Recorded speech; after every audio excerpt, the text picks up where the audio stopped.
And let's do this thing. It has been a while. It has him. It has indeed. How long has it been?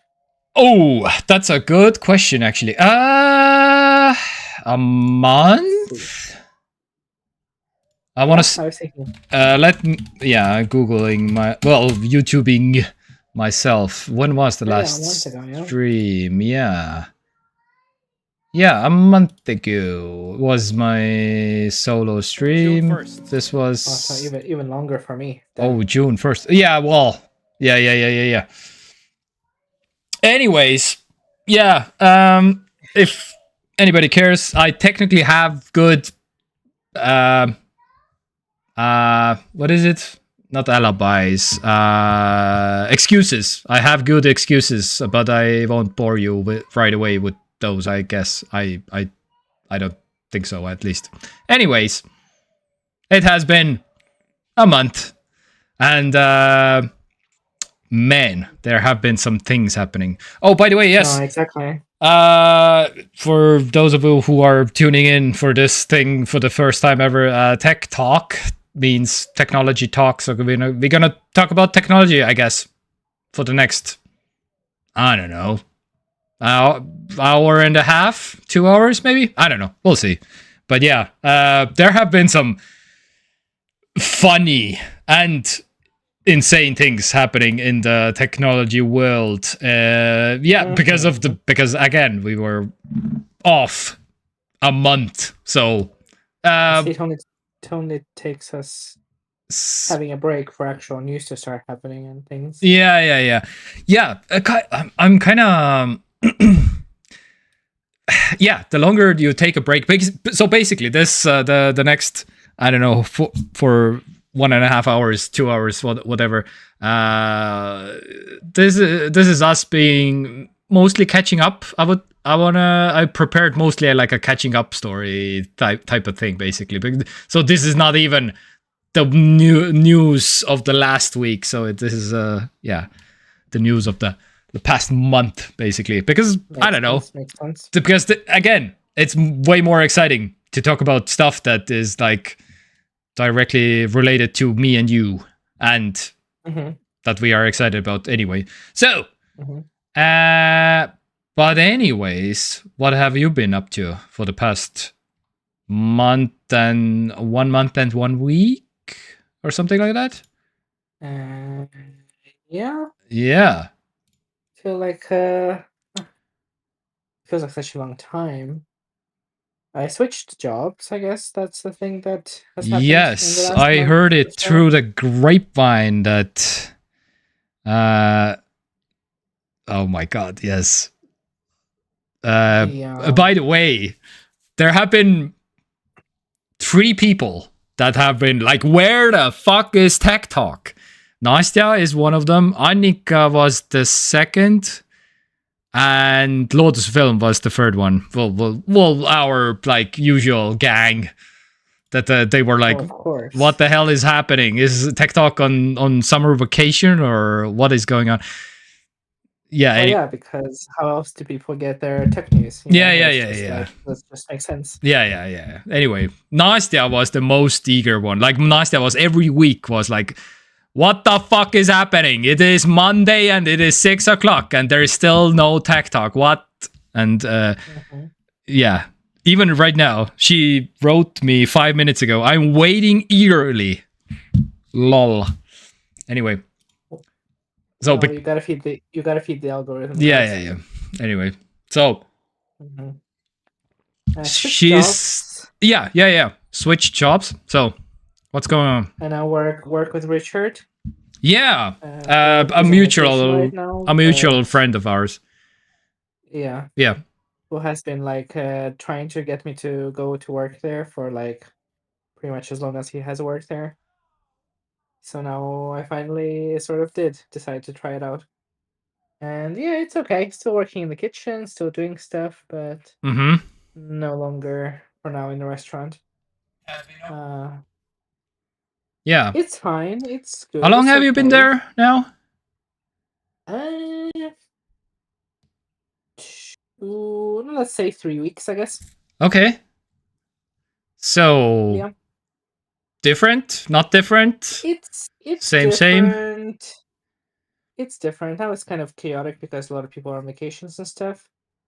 But it's fine. It's kind of sort of boring, I guess you could say, in some sense, but like not in a bad way. Like kind of just like predictable. You know, you come to work, you do your work, you go home, and you have a specific schedule that you follow, which is nice. That is kind of predictable, and you don't have to deal with, clients and customers. Mm-hmm. You're just kind of making food for like other people to deal with and package and send it out and stuff. And so it's different, but I enjoy it. I have been sleeping at night Okay. better, so that's good. Yeah, that's And good. yeah, I don't know. I feel like maybe I kind of a little bit burnt out in from restaurant work, so it got a little bit. I don't know. Yeah. How are the hours? The hours, I guess, yeah, is the most difficult thing. You 12-hour shifts, which is normal for restaurant or like for kitchen work in general. Mm-hmm. But I do work from 7 to 7, so I do Okay. have to wake up quite early to Mm. get there. But I mean, even then, I have kind of a little bit gotten used to it by now. Okay. All right. The pay is a tiny bit like smaller than you would get in a restaurant, but I guess that is to be expected. But not by much. So Yeah. I feel like it's an okay trade-off. Okay. Uh yes. So from my side, I don't know. I'm gonna do my whole what the hell has been happening because I am basically the main reason why TekTok wasn't happening also because again, and there are still some fires I technically need to put out still. It's still ongoing, but I will get to it later and because it's a whole thing. And yeah, I have some updates also. By the way, I have been starting to play some games. Yes, and That's why you couldn't pull yes, yourself exactly. away That's from what could it be? What could it oh be? my God, Lord of You could Swim. you Good couldn't pull yourself away morning. from Alabaster Dawn demo. Yeah. No, Oh, yes. Anyways, but we'll get to it. Let's do the recap of the month kind of type of thing. So the first thing I wanted to bring up, I don't want to be that guy, but I kind of told you so. Yeah, you did actually. I think it was one of the last streams we did before our hiatus that the prices would go up. Oh, well, I only predicted, to be fair, I only predicted the MacBook Neo, and I didn't say anything else. And I was kind of fearing for the Mac Mini, but since this is the computer that I actually wanted, I didn't want to manifest the Mac Mini prices also rising. But yeah, that happened. That happened. So the Mac Mini baseline, the cheapest computer that Apple sells, went from $599 to $799. $200 US. Yes. And yes, for the record, I still don't have my M4 Mac Mini or M5 Mac Mini that I still want to buy. Well, I pretty much settled that I want to have the M5 Mac Mini since the M5 is already out. But anyways, and it's still the Mac Mini M5 is still not out. For when is it coming? Yeah, it's interesting. I feel like the M6 is coming this year. I feel like I mean, retroactively raising prices is kind of it is what it is. I'm sure we'll be talking about many hardware things raising prices over the last month. Yeah. But then like new products, it must be so hard right now to like figure out what to release when and how many things to produce and what to Yup. expect, because surely the rising prices also, well, result in people buying fewer things, right? It Mm-hmm. just makes sense, because I'm sure many people, including myself, would. Well, I mean, not that I'm in the market for like a new whatever MacBook or iPad or something, but if I were, hypothetically, I would also kind of, probably just try to wait it out and maybe wait a little bit. Yep. Um, And again, that's literally what Apple is basically doing at this point, because they are M6, the next chip that is coming out this year, is not getting an M6 Pro, M6 Max, and M6 Ultra. They are doing M7 Pro, M7 Max, M7. So the M6 is just a base chip, and that's it. The Pro is next year, 2027, M7 Pro, M7 Max, M7 Ultra. So, and that's like the Apple way of, we don't want to like, we are kind of hoping that the RAM shortage is like mostly maybe a little bit settled because of this. Oh, and probably it's not. And that's why they are doing also doing a deal with the devil, and the devil being China. So Apple seeks the US approval to use sanctioned Chinese memory maker CXMT. So this is one of the only like big Chinese memory manufacturers. But yeah, because it's China, it's sanctioned. So they are explicitly want to, please, US government, let me make this one specific deal with this Chinese government, with this Chinese company, basically, for the memory. Because they are, yeah. So they are, yeah. Hello, Nastya. Benis. Wait, what is going on with my YouTube chat window? It's all translated. Into what? Into, I don't know. There's a like a, oh my god, how can I like even show this? It says penis when I like hover over my mouse on it, but it says like a Google Translate logo. Oh no. And it says the penis is translated into blessed, which is both half English, half Estonian. Oh no. Do you have some kind of experimental I don't course Google Translate? No. I cannot turn it off as far as I can tell, because all the 3 dots right beside the comments. What is going on? Okay. I anyway, don't have anything to that effect. Okay, you don't have this. Okay. Blessed may be the penis. Yes, indeed. That's naturally. But how can I show this? Can I show this somehow? Oh my god. Oh yeah, maybe I can. Studio chat. Yes. Does it move? Yes, exactly. Why? Oh, that's so interesting. Yeah. See? I've never seen this before. Yeah. Like a mini Google Translate thing on the thing, and when I hover over it, then it says the correct thing that she said. But you must be. I suppose this is some sort of like experimental feature for streamers. You have like international chats. Oh yes. To be able to understand what people are saying. Maybe it's your browser. Like I'm using the same Brave browser. Come on, Brave.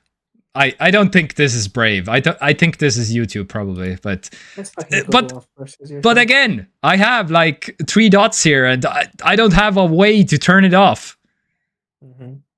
Like here, nor here.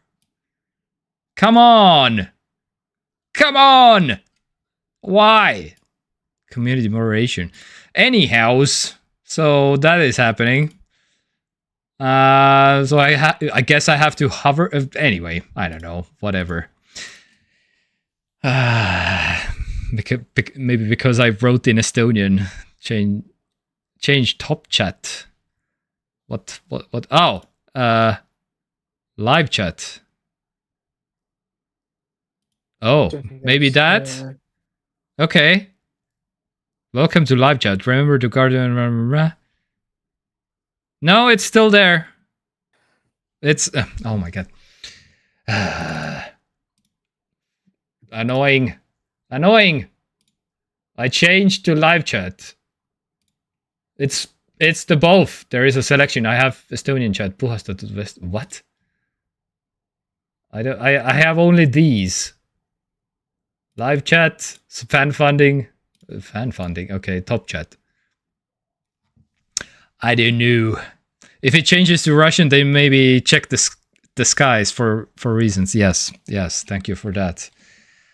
Yeah. Anyhows, let's continue with the thing. Actually, what is going on? So, yeah. So back to the prices. Which one of those hurts you the most? Basically, is my question. MacBook Air. Oh. Well, it has to be the Vision Pro one, right? Oh yes, imagine that Apple would actually. This is the one product where I'm like, they didn't have to do this. Yes. No one's lining up to buy a Vision Pro, and I don't think that would make any difference. The price should be going in the opposite direction in order for people to buy it, not like more expensive. Yep. And the same thing with HomePod. Come on, HomePod is famously overpriced, and that's why people didn't like.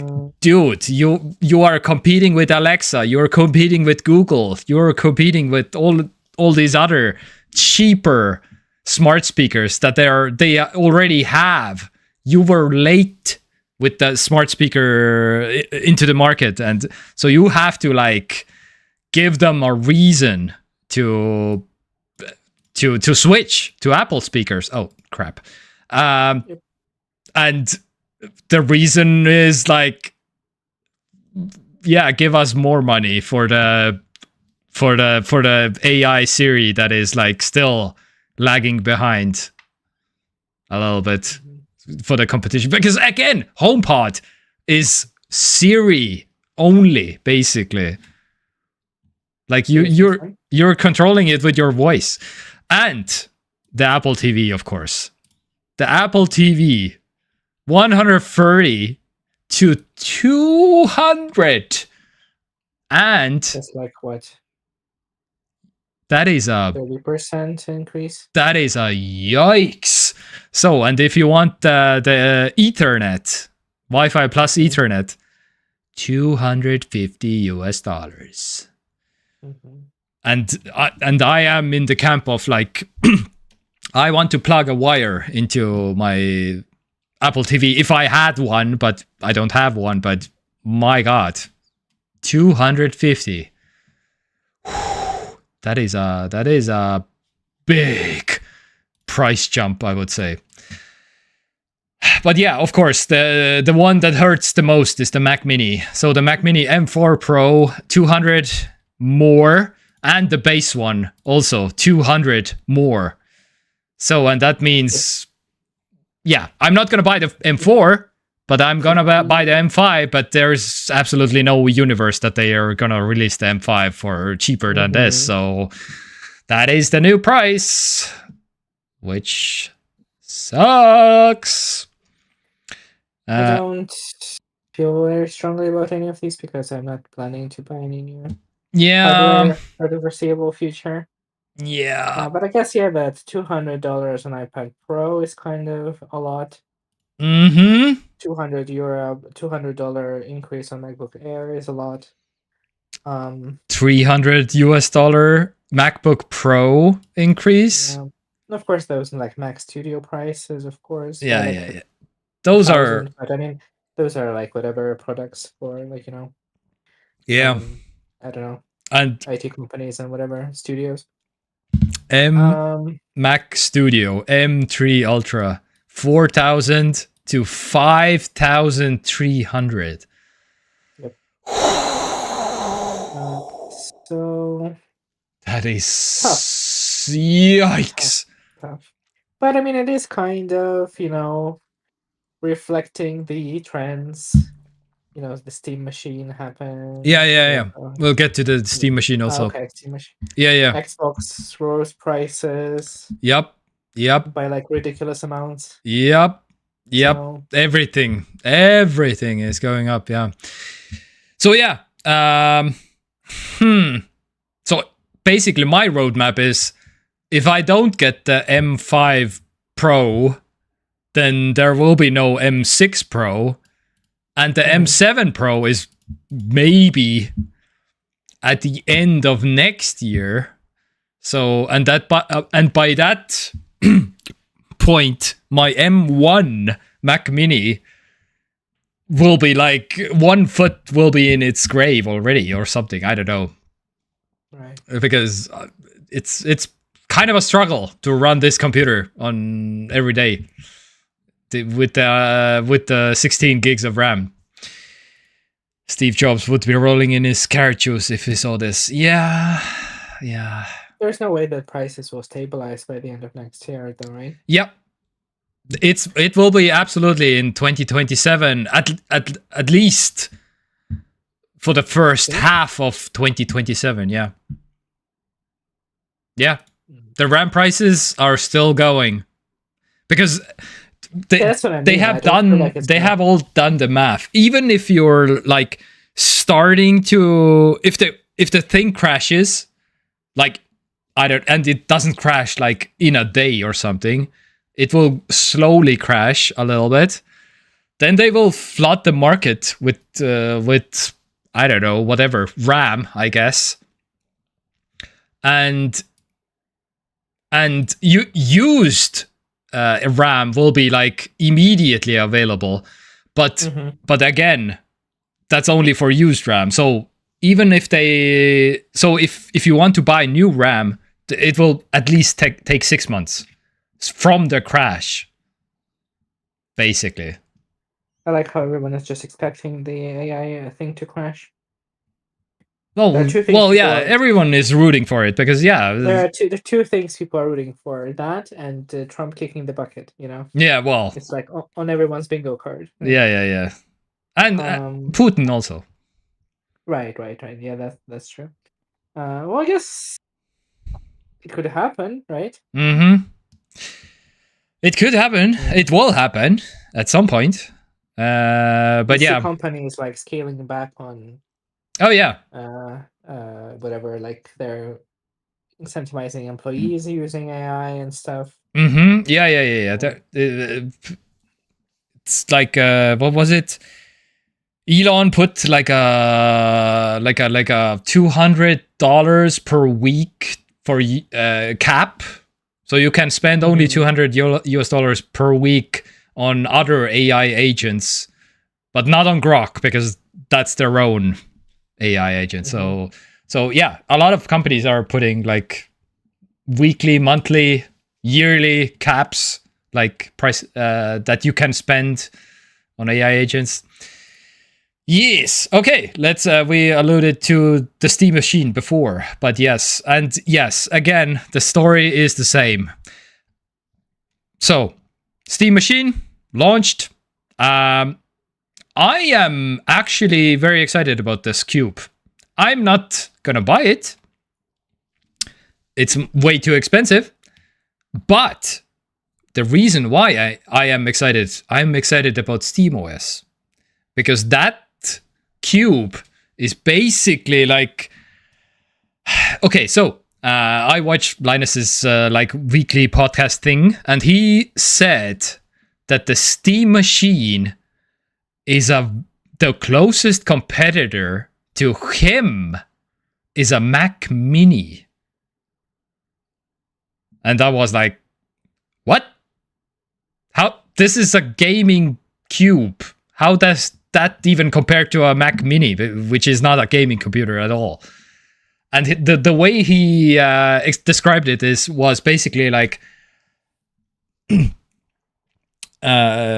it's all integrated. So Valve is verifying every single component and doing all the software and all this hardware for this cube. The moment you turned on this computer, it's all Valve. There's no PC-ness that you have any kind of like what motherboard or whatever. It's all certified Valve stuff basically. So you won't see any logo from different manufacturers other than Valve basically. So it's very refined that way, like an Apple Cube basically. The moment you turn on like a Mac Mini, that you see only Apple, and you don't see any Gigabytes, you don't see any Asus, you don't need any like specialty software. You have SteamOS on this Steam machine. That's all you have, and it runs. And because of that, it runs very smoothly. It turns on instantly. It sleeps instantly. It doesn't do any Windows updating. It doesn't do like update and shut down, and it doesn't shut down, and it just works basically. And that's why he is very excited. And he has been carrying this cube like a laptop from meeting room to meeting room basically. So because it's that fascinating and cool to him to finally have the Apple experience. It's uncomfortable to carry like a cube, like a laptop from meeting room to meeting room, but that's what he does right now. Yeah. Anyway, the reason why I'm excited about this pushes SteamOS more into the mainstream, and SteamOS is coming to other computers, and I will run SteamOS on my living room computer. I technically have a TV here. This is a TV also, and maybe I will run SteamOS on here, or like just like a side computer or something.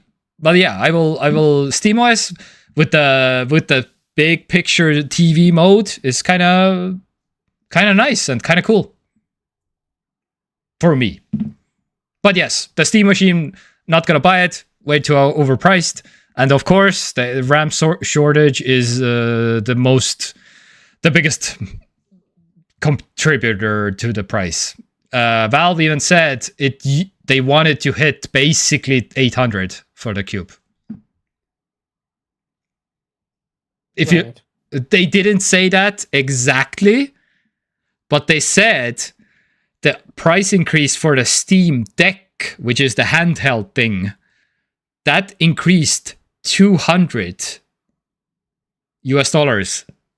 because of the RAM thing, and the Steam machine increased the same amount as the Steam Deck. That's all they said. So, and naturally people were, so the Steam Deck raised $200, so this raised also $200. So this means they were planning to launch this at $800. Anyhow, that's all there is. Why does it look like Deep Thoughts from Hitchhiker's Guide? It sleeps instantly. It doesn't update Windows. I do that with a bottle of vodka. So SteamOS is only for gaming. Yes, but also no. You can use it as a computer also. You can use it as a desktop replacement also. It's both. But it's intended more for gaming. But you can use it as a computer also, Lozfilm. It can surf the web, yes, indeed. You can do computer stuff on it. And you can put whatever operating system on it also. Valve is not like forcing you to use SteamOS. It doesn't make sense to put like any other, like you can put whatever Linux or Windows on it if you really want to, but Valve is not like, no, only SteamOS. But SteamOS is one of the best gaming OSs as of right now, as far as I can tell, for like a cube, like a living room gaming cube. Does game perform better in SteamOS? Well, the killer feature that this thing has is, so the Steam controller, right? If the Steam Cube, the killer feature that this has, that no PC ever has, is HDMI CEC, which means if you turn on, if you have a HDMI cable coming from the SteamOS Steam machine into the TV, HDMI, oh my god, my keyboard, CEC, yeah, HDMI CEC, allowing the system to communicate directly with the TV. So that means if you press the button on your controller, not on the Steam machine, you're sitting in your couch and you press the button on your controller, the Steam machine will turn on instantly, like really, really, really fast, first of all, and it will also turn on the TV. So this cannot be done on a PC, because this requires a custom motherboard, basically, that no PC manufacturer is doing. And that is the coolest part about the Steam machine, basically. So, can control with a TV remote? Yes. Well, yes. If you, but that's what I mean. You don't need a TV remote anymore. Basically, if you just took this up with your TV, your Steam controller is the TV remote now. And you can both, like, one press button, you can both turn them on, off also, and on, which is the killer feature. But yes, it's too expensive, and yeah. But the prices will come down at some point, and it will be used, and I find it very hard to be excited for some product like this. Yeah. You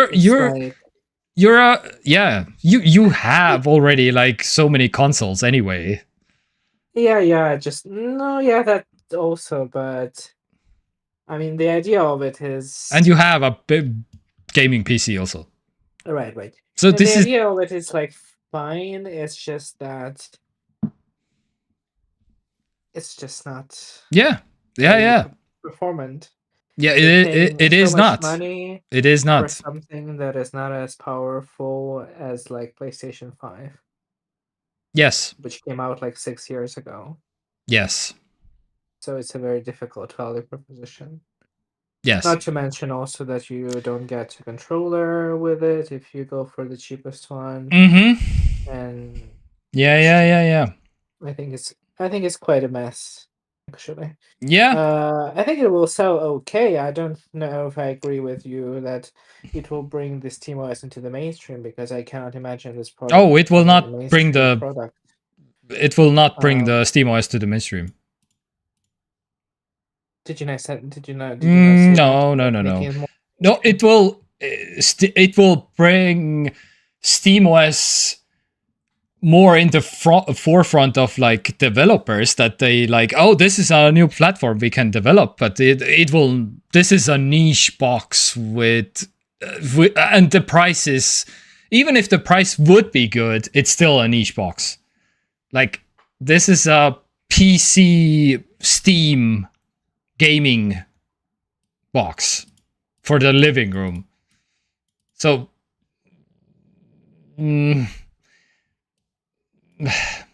because, again, I don't know, this has too many niches inside the niches, basically. Mm-hmm. This will never be, like, mainstream, but the only mainstream that I wanted to say is basically, well, maybe if I could, like, SteamOS will be the most mainstream Linux distro, maybe, from all of the other distros, maybe. That's the only mainstream that I can see. Like, and again, Linux itself is not mainstream, not even close. It's like 1% or whatever on Steam. So, or maybe even 0 point something. Anyway. Yeah, that may be. I just feel like at this price, it's not very competitive product. Yeah. Because I mean, even like I don't really like playing PC games in a chair in front of a monitor because it's just, especially in summer, it's like hot and uncomfortable. So Yeah, I would but be I am interested in having something that I can use on a TV, but still would sync to my Steam library, so there's more incentive to buy more games on Steam. So it's treated more like as a console thing. Yeah, but it's just this price to performance ratio is just way off. Yeah. And of course, it's because of the RAM prices and Yeah, exactly. companies and all of that. But even at $800, it's not a particularly attractive proposition. Yeah. You could Again, get a PS5 Pro at that price, which is a lot more performant. Yes, it is. It is. So it's difficult. I mean, the best part about this for me is the fact that it just works with your existing Steam library. So that probably has like 50 euros of value. But the other thousands that they're asking, I feel like it's too much. Too big of an ask. And now that there's no way it's gonna be doing those like 4K 60 FPS things that Valve is advertising. Yeah. This was also a thing, that it's not gonna happen. It's just not going to happen. Yes. And I feel like, there's no reason for them to advertise it this way, but I guess whatever. It's fine. Yeah. Linus said the same thing, basically. It's that you said. It's they cannot recommend with this price for anybody, basically. Yeah. It will sell okay because there are people who like Valve products and they will buy it, It will sell like a number of consoles or whatever, a number of units, but yeah. Fun fact, there are also some Steam machine clones out there. Of course, because Steamroller is one of them that is also like a even more expensive, but it's more powerful also. So and there is some Chinese clones also. China clone, the white Steam machine with a blah blah blah, $688. But again, it has SteamOS also, but it's some random hardware basically. That Valve said, right? They will open SteamOS to yeah. And it's hardware manufacturers. Yes, and if you don't know, you cannot. If you have an AMD graphics cards, you can run your SteamOS right now on this day. But NVIDIA graphics, that's not gonna happen until probably end of next year or something, basically. So, and when that happens, then I'm on board, basically, probably, because Speaking of niche within a niche, how many percent does AMD have? Like 5? Yeah. The GPU, 7. Market? 7. Yeah. So the layers of niching are yeah. But that's like only for the if you want to run SteamOS on your own machine But yes. And which again, if it becomes like because I've got also not, I'm assuming not all of the Steam games are compatible with Linux, right? Yes, but they are getting there. There is a fuck ton of games now compatible with, but yes, not all of them, of course, and many not. There was some kind of a website also where you can it's like an interesting promise of a future potential. If SteamOS is actually good for gaming, and we get to the point where Linux is supported in terms of ports. Yeah. And, you know, Windows being notoriously shit for gaming, the recent version of Windows. I mean, there is something there. Potentially, like many years down the line, like 5, you know, where we could be having a different conversation. But yeah, right now it's a tough sell. Yes. Oof, I can't. Was it this one? But I remember something. Yeah. Deck verified games. So they're like, yeah, 20. Oh, you cannot see the number. 28,939 games are verified to play on the Steam Deck. That's not the Steam machine, but it's the same company. Steam is making both of them. So I wouldn't be surprised if this would be also Steam Deck, Steam machine, but yeah, again. So there are some. There are 120,000 games on Steam available right now. That is how many? How 100? 120,000. 120,000. Okay. That's a lot of video games. That is a lot of video games, indeed. I mean, many of those probably like whatever asset flip shovelware, of course, but still. Yeah. This is the game I care about, Vampire Survivors.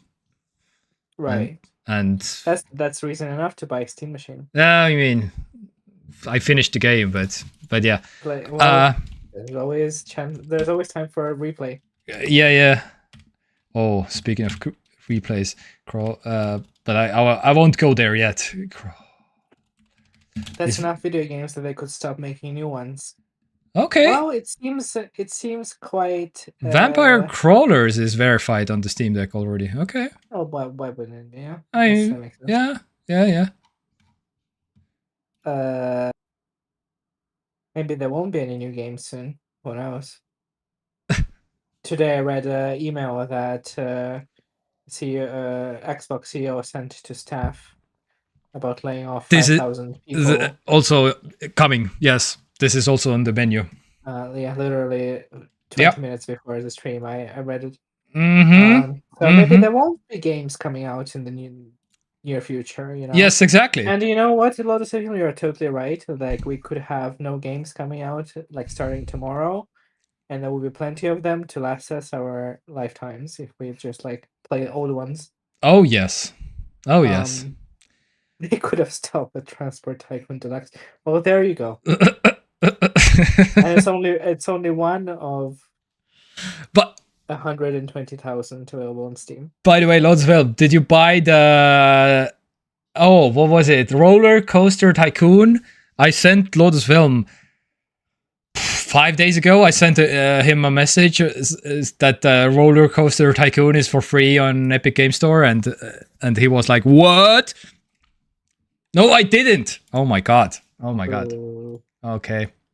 Or maybe he already has it or something.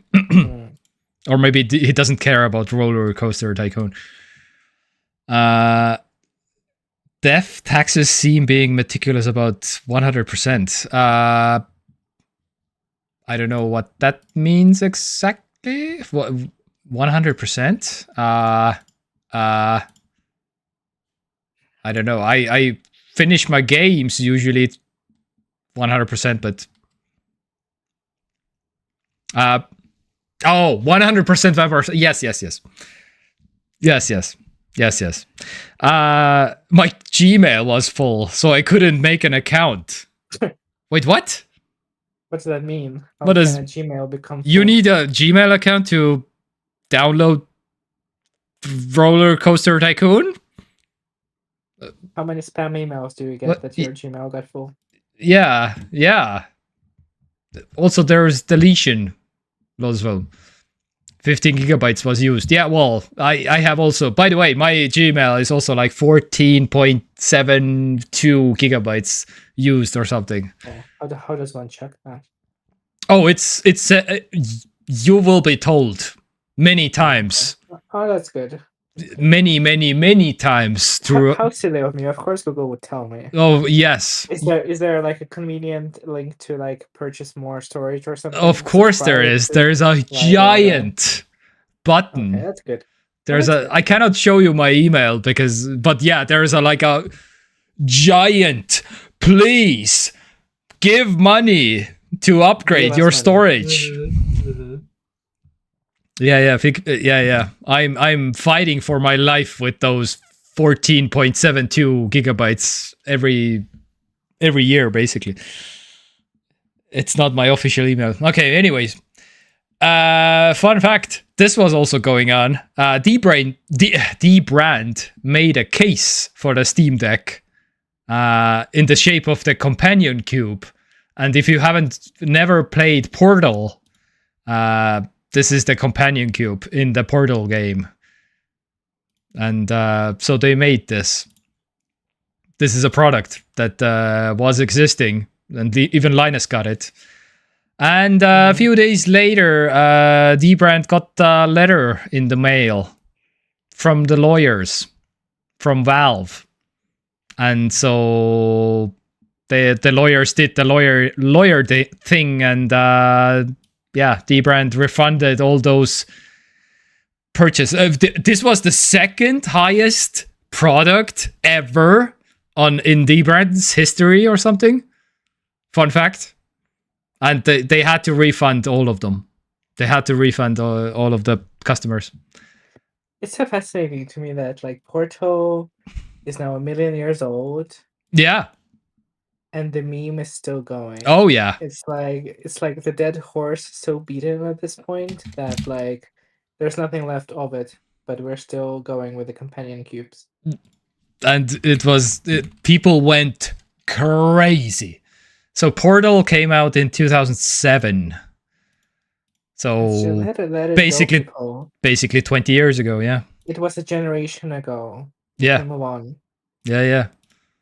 We can collectively just like sigh. Yeah. Breathe out and move on with our lives. But a good game though. Yeah. But yeah, so as soon as Linus heard that they won't be making any of these anymore, so he will he was basically, I'm not gonna send this back. I'm just not. They just sent him one to promote on the videos, and he was like, "Yeah, no, I'm not returning it. I'm sorry." So are Valve gonna release their own version of this, or what's the deal? Companion cube. Mm-hmm. Oh, like the dark plates thing, you mean? Oh, yeah.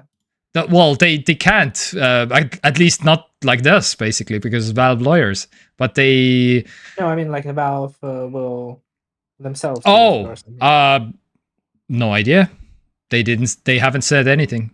Sounds like such an idiotic idea. You could, like, partner with Dbrand and have them make... And Dbrand even, like, was basically, okay... After the lawyers already reached out, Dbrand was basically, okay, but how about now you give license? And they like, no. Because Dbrand was just trying to get away with it, and they were like...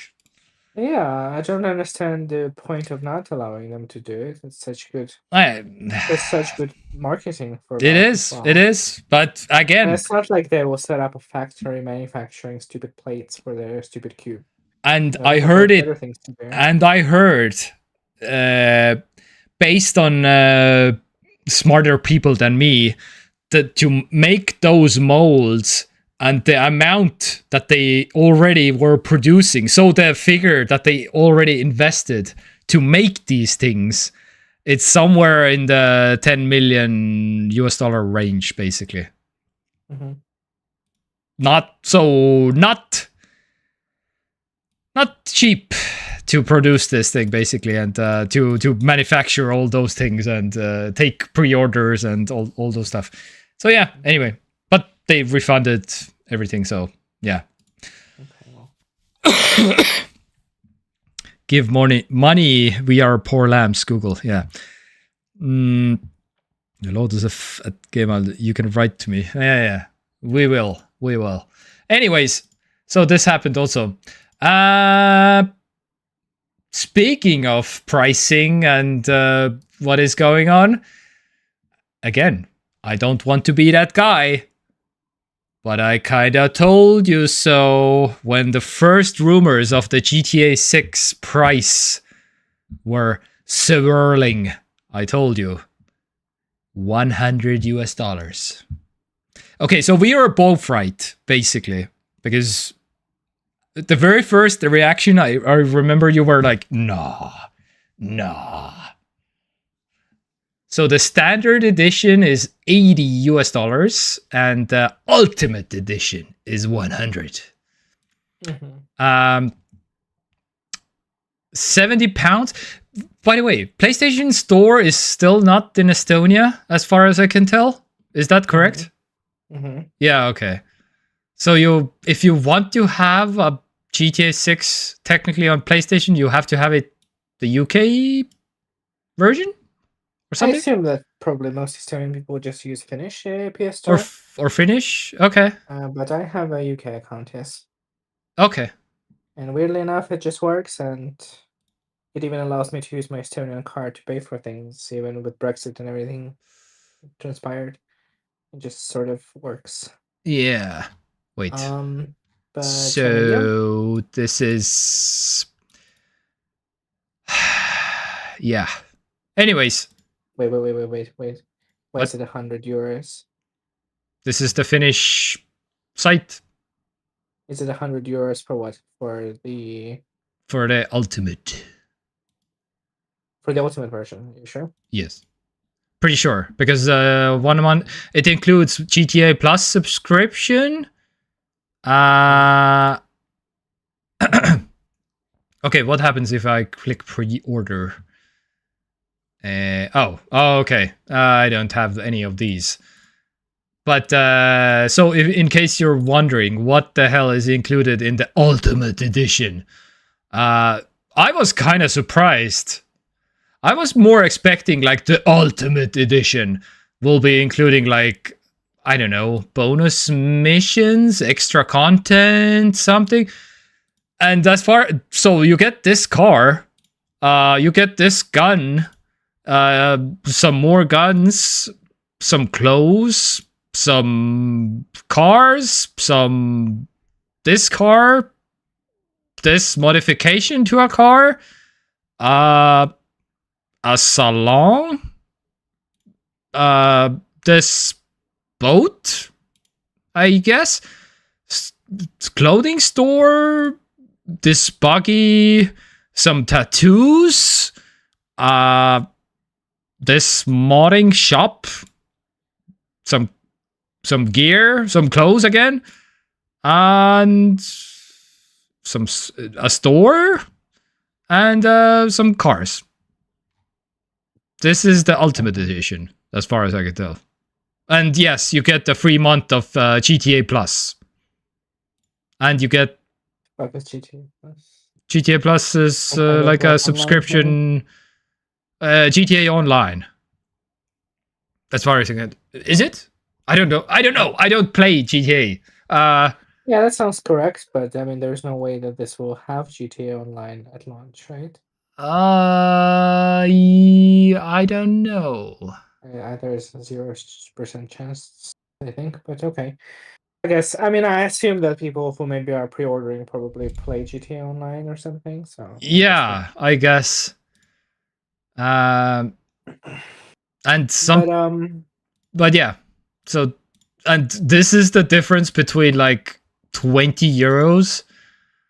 I would, if I would be in the market for a GTA 6, I would happily get the standard edition, basically, because I don't care any of these. Clothing, cars, and guns? Pointless, yeah. I don't know. This is, of course, all of them will be, like, most of the people will, if they're like GTA, I need to get all the stuff. Of course, they will get all the stuff, but my God. The decision for me, that is super easy. But yeah, but maybe that's just me. They should have stopped at GTA San Andreas. Come on, Lodswell. Don't you want like FIFA 2022, 2023, FIFA 2024, FIFA 2025, FIFA 2026? Don't you want all of those? What does FIFA have to do with GTA? It was just because they could have easily stopped at FIFA 1990 also. Oh, in that sense, yeah. I mean, at least GTAs don't come out every year. Yeah, exactly. That's what I mean. Like, there's worse offenders in terms of like, why do we need another one or something? I feel FIFA is the prime example of why do we need FIFA 2027? Wait, tiers. So, your reactions to GTA 6 pricing? I don't really have a strong feeling about it. I feel like, but $100 US. There has been that doesn't surprise me at all because no game ever. No. So many games do $100 editions for Ultimate Editions. Okay, maybe okay. 1000%.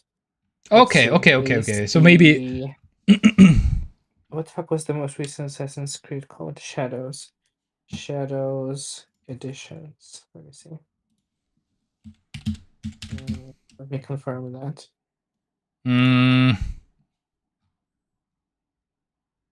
Oof. Franchise. Oh, okay. This is many games.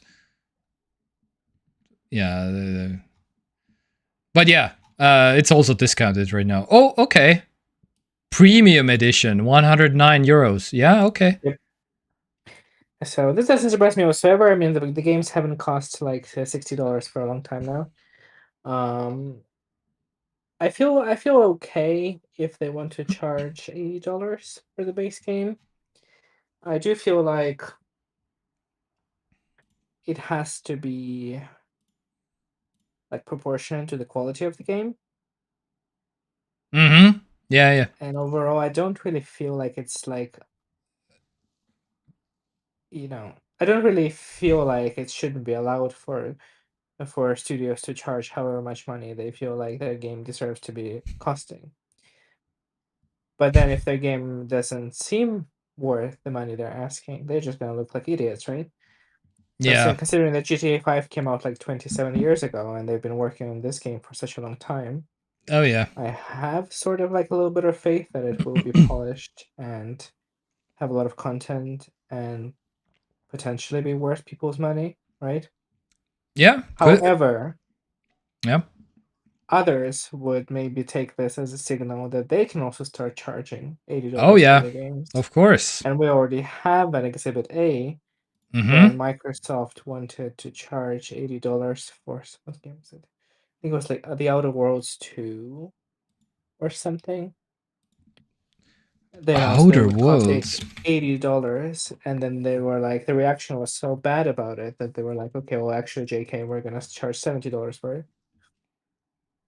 Okay. But it's not that it couldn't have been sold for $80. It could have, but the premium edition was 100, I think. Yeah, and that's like so normal, yeah. Yeah.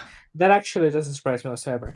I mean, I'm sure that the GTA 6 will probably have some sort of like DLC at some point in the future and stuff, but yeah, the $100 premium editions that don't surprise me whatsoever. But yeah, I mean, fundamentally, it comes down to, is your game worth the money, right? Yeah, I've been reading about a lot of articles about how people just don't buy as many games anymore because they are, expensive and they go on sale very quickly usually, like months after release. And they come out usually like buggy and glitchy. So there's no reason to buy games at launch very much because you're paying the most amount of money for the worst version of the game. Yeah. So what is the point of it? Fun fact also, did you hear that Rockstar is also limiting the first 3 months, I want to say, GTA 6 only to be digital? no physical discs. So that means the people, they want to capitalize on basically the first wave of like diehard, I want to play the GTA 6 for the day one. So they cannot resell the discs or like to lend the games to anyone, basically. And that's what they are basically doing with the digital only launch. So the people who can wait, they are, if they are willing to wait, they can buy the physical version also, basically. I suppose, but yeah. Yeah. Also, I don't know if you have heard of this news. Yeah. Sony PlayStation 5 discs. Yes. 2028. Yes. Well, probably more like PlayStation 6, I'm guessing, at that point. But yes, PlayStation games in general. We'll just stop having physical games. I don't know. This conversation is kind of interesting because it has already happened a million years ago in PC space, right? Yeah. So it's not really a thing anymore, buying physical PC games, and nobody has really complained. Well, I mean, I guess people complain a little bit. People are complaining still. But yes, there are fewer and fewer people. If you are someone who misses physical PC games, come to the show. I would like to interview you. I kind of miss physical PC games and stealing drives. Oh, okay, yes. So basically, yes. I would still get a box with a code in it. I would prefer it. But yes, I am in the minority. I am very well aware. It's about what I even checked the numbers. 80, where was it? Yeah. 80% of PlayStation sales were digital. So about 80-20 is the ratio between 80% digital, 20% physical. So absolutely in the minority, and people are, and even Hideo Kojima, fun fact, said that he's really sad about PlayStation killing discs. He's really sad about the news, but more concerned about what could happen if cloud gaming becomes dominant in the future. So yes, these are just few people, but oh yeah, and this news also, and Sony clarifies that it will make PlayStation not for new games. They will still make discs, but not just for movies and other stuff, but not for games. So this is a clarification on the thing also, but yeah, January 2028, no PlayStation game discs anymore. It is, I don't know, it's a fascinating topic, and I feel like we're not having nearly enough conversations about it. Because it's obvious that the majority of people prefer to purchase their media digitally. Yes, yeah, absolutely. The data says it. It's convenient, it's fast, we have access to high-speed internet a lot of the time. Wonderful, right? Logistically, it's great. You don't have to produce these plastic stupid discs that like pollute the environment. Wonderful.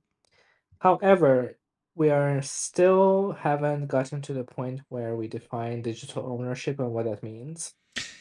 And nobody's having conversations about it. Yeah, well, it's and what like consumer protections there should be for people buying digital media. Well, yeah. Case in point, there are none. Also, because no, exactly. But like my point is that it cannot continue to be the case because there is like a ton of stuff that people purchase digitally. Yes. And it will all go away, as far as I can tell, basically. Yeah, but there is no reason for that to be the case. Yeah. Right? It's just that like our understanding of goods hasn't evolved with the technology. It's your typical like problem where legislature just lags behind tech. But like we're getting to the point where it becomes so overwhelming that like you cannot just ignore it because it's like a valid question. Like recently, also in the last month, Sony has announced that like all the films that people have purchased through their whatever, I don't know how was it PlayStation or whichever storefront they had for films, all of them will go away because their licensing agreements are ending. But like, there's no reason for that to be the case, right? It sounds pretty shady. Conversely, I also don't feel like the companies should be forced to guarantee you access to things you purchase digitally in perpetuity, because if we look at, physical space, the products that you buy, can break, can become obsolete, Yes. can scratch, can get lost, all these different things can happen to them, right? So it would only make sense for digitally purchased goods to also at some point become, well, whatever, defunct or something, even though that there's no physical reason for that to be the case because they're all digital products, right? But my point is that like digital ownership should not entail companies having to provide you access to these things for the rest of your like lives or whatever, for the rest of eternity. But there should be some sort of like limitations of how long that period should be, right? Maybe, I don't know, 20 years or something like that. But like, we're not having these conversations, and I don't understand why. Well, I do understand because these companies are lobbying very hard against it. Yes. But And this is also happening right now, by the way. Switch is shutting another eShop down in China. So and yeah, that, not to mention also the fact that you cannot sell digital media. That's also like, ideally you would be able to sell the things that you buy digitally, right? Yeah. That's a whole other can of worms. And again, I have been saying this for years, that we had a perfectly valid technology for this to be the case, which were the NFTs. But of course, the companies found the worst way to use NFTs of and course. sell it to people, because they don't want people to use NFTs as a proof of purchase of digital goods, because that would create secondhand markets for people to sell their NFTs on games, films, and books to other people. But they don't want people to buy secondhand things because they would rather sell you firsthand things. I understand that, but this is the case with all retail, right? This is not any different from like, you're purchasing a whatever, a MacBook from Apple, right? Or you could purchase it from some random person on Facebook Marketplace. And obviously, Apple would prefer you to purchase the MacBook from them, right? But there are some like consumer protection laws in place to make second-hand markets available to people. And there's no reason why it shouldn't be the case for digital goods, because it's just so ubiquitous at this point. That's Stop Killing Games was it's all part of the same conversation. Absolutely, yeah. Yeah. Again, I don't think it's reasonable to expect companies, again, in this case, access to online games, right? With online connectivity, to expect companies to provide you access to these things in perpetuity, because running servers and whatever like basic infrastructure for the game takes some amount of money, right? Takes some amount of resources, and if the game doesn't generate any money, right? There's no like reasonable justification to keep it running. But there should be some sort of like, well, some sort of like hard limitation or something, right? If a product made it to the market, it should be serviced for a certain amount of years, right? And it can be different, yeah, as like Josephine was writing, guarantee spare parts for cars for 30 years. I mean, should it be 30 years for digitally purchased items? I don't really know. I mean, this is something that people, when like whatever lawmakers, can discuss. But it should be some sort of number. Yeah. That's what they are. Stop Killing Games is. I remember he was basically the Stop Killing Games movement. The guy was proposing some kind of a number to be in the EU legislature, to have some kind of a number that they are broadly aiming to at least give to expect what people can expect, how many years can they like get out of this game or something. So yeah, they are actively in talks And yeah, end of life plans. They are like actively talking about 45 members of the European Parliament. Yep. And yeah, there should be some kind of plan how they will sunset the game. Yeah, and I mean similar rules could apply to like offline games as well, right? Oh yeah. For live service games, you have a period of time where it's live serviced, right? When it's like generating revenue and running and getting new content and selling you whatever the fuck microtransactions and whatnot. And then there is some sort of other period of time after that, where the game is kind of like on hiatus, but you still have access to it for like a long period of time, right? And if the period of time is long enough, like reasonably long, I feel like people wouldn't have a problem with it, right? Yeah. But when companies announce it, like, well, we're not doing very well, so anyway, 6 months later, it's gone. It's just not happening, right? But again, the same thing could happen with digitally purchased.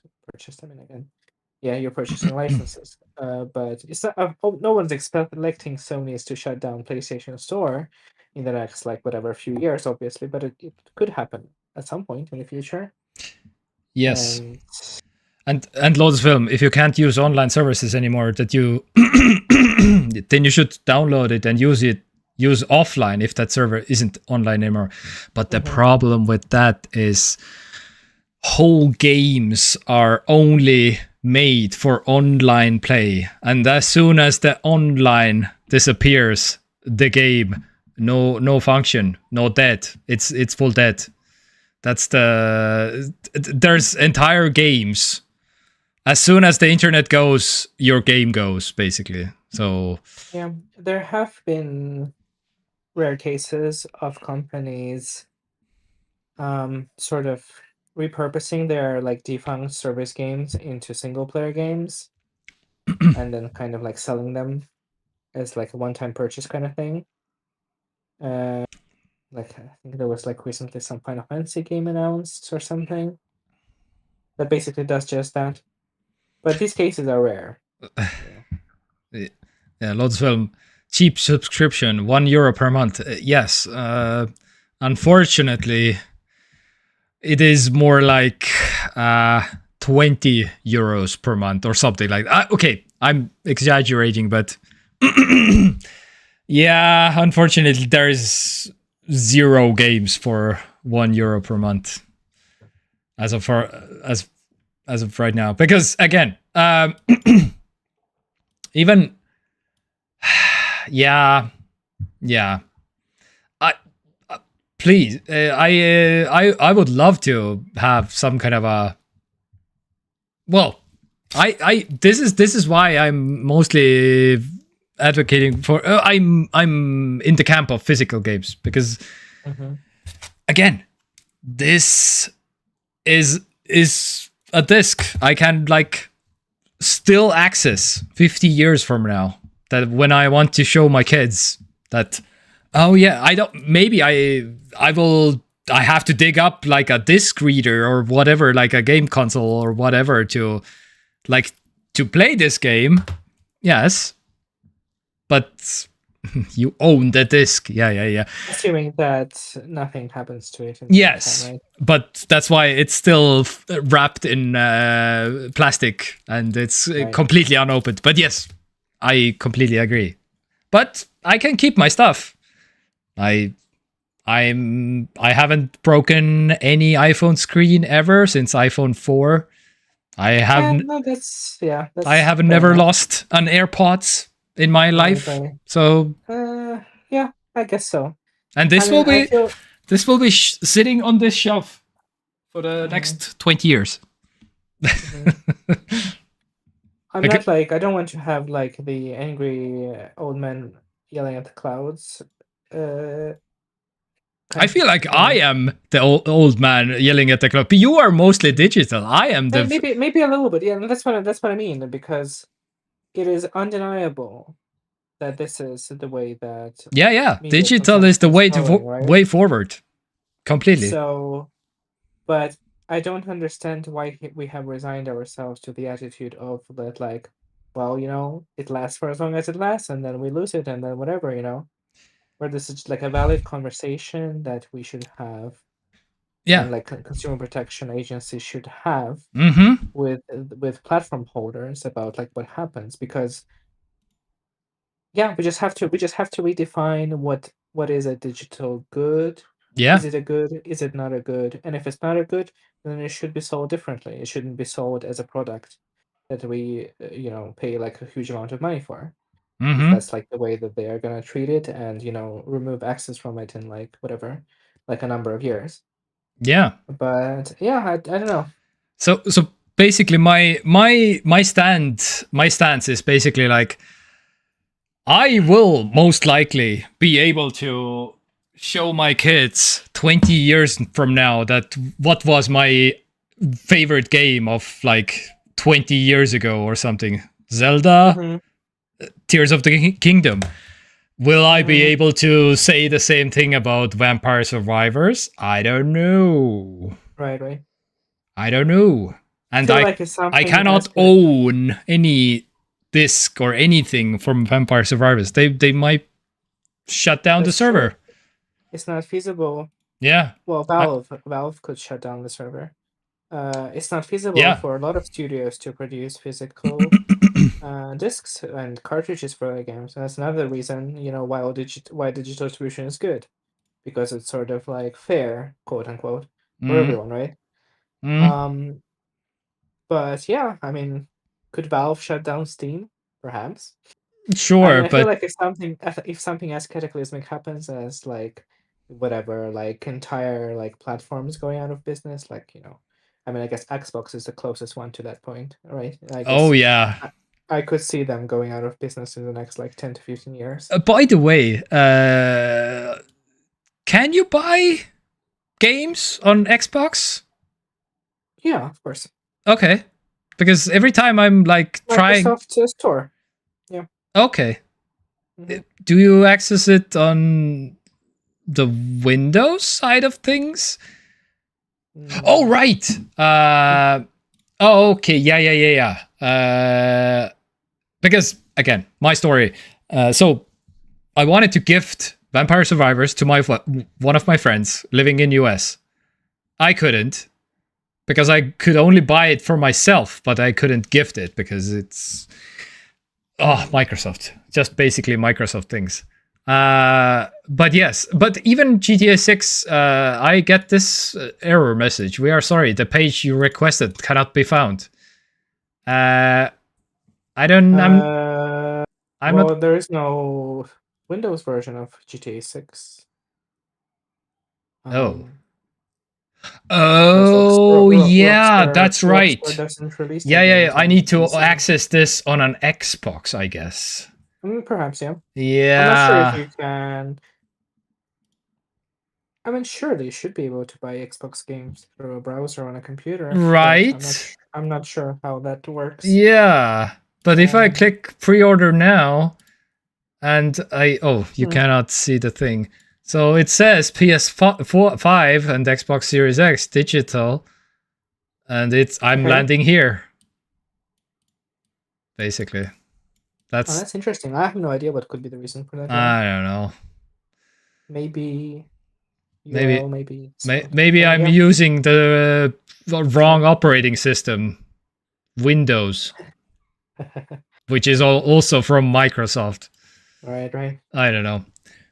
I don't know. Uh, But yes, wait, where was the Xbox will lay off 3,200 employees and part ways with 4 studios. The most okay. significant restructure in Xbox history. Mhm. Double Fine and Compulsion Games will become independent studios. Ninja Theory and Undead Labs will join new ownership. And Arcane Lion is in consultation. Yikes.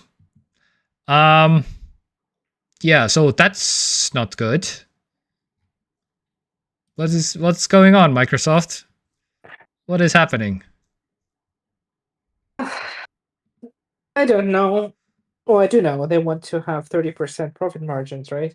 Yeah. As they said, nobody has 30% profit margins in the gaming industry.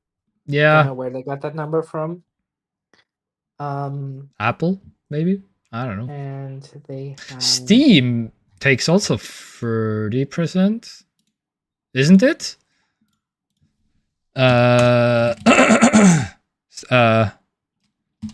Steam cut. Yeah. A Steam cut usually refers to Steam standard 30% revenue share on video game sales.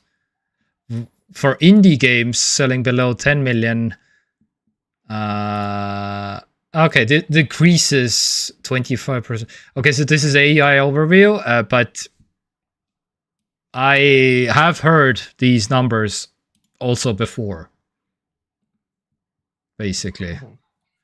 But I mean, they want Xbox to have 30% profit margins on like their whole, operation, right? Not just for selling games and stuff. But like no one really does that in this space. Yeah. Because making games is expensive, paying people is expensive, it takes hundreds of people to make big games. Yep. So maybe like Nintendo has had it some years or quarters in their history, but I don't think that's like something they consistently have. Mm-hmm. And I don't think Microsoft will either. And yeah, looks like Xbox is having some real trouble competing. Yeah. Especially recently. Yeah. Shutting down studios doesn't really help that. Yeah. Either. Layoffs will also take place in varying sizes across Activision, Bethesda, Blizzard, King, Xbox Game Studios. Yeah. Anyway, we'll see. I feel like we may be seeing soon in the next few years the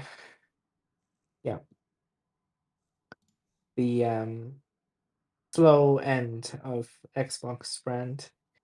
I feel like it's quite likely then the next console that they make will be the last one they make. Yeah. And as a publisher, I don't know. I feel like if they still make sometimes good games and they have some like talented people working there, but I feel like if the next few big ones don't land very well, I feel like it's not unlikely that Xbox will just not be a thing. Wait, what?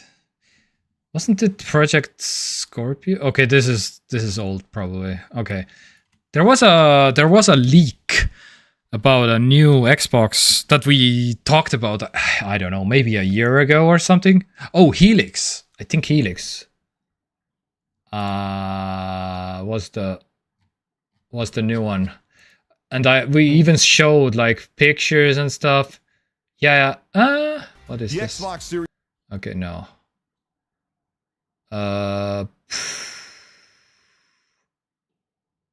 Nintendo doesn't need clients outside of Japan.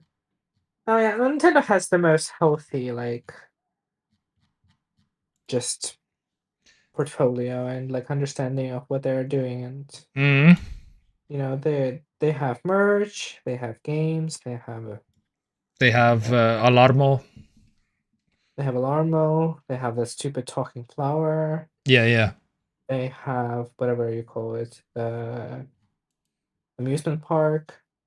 They have films, Like they're doing pretty well, and they're kind of like hedging their bets, and they still have access to very attractive IP, even though they don't always like come up with like phenomenal games. But yeah, but Microsoft just doesn't understand what they're doing with Xbox, unfortunately. I guess they're gonna be banking on the next Call of Duty and the next I don't know, Bethesda game. Not that Sony's doing much better, actually. Now that I'm thinking about it. Yeah, of course I can't find any pictures, but there is our show in the past somewhere. That's where I distinctly remember even showing pictures what the next Xbox console will look like, basically.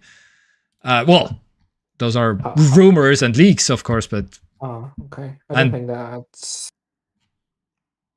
Possible. Are there even dev kits for that console? I don't think there are.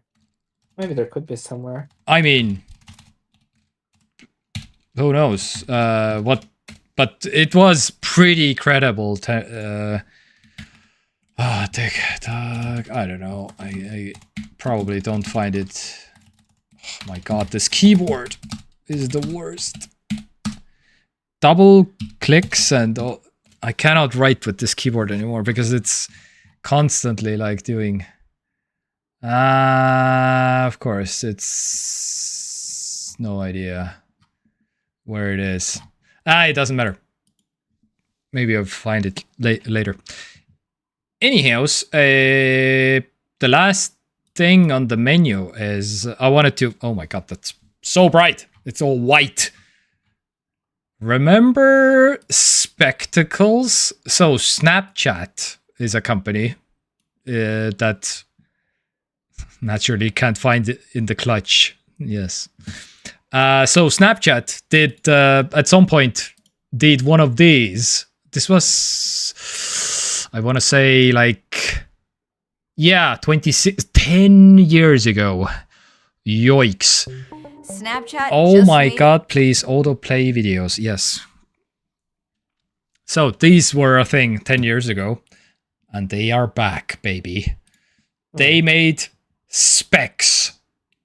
So these are the new Snapchat glasses that are, yeah, just looking exactly like this.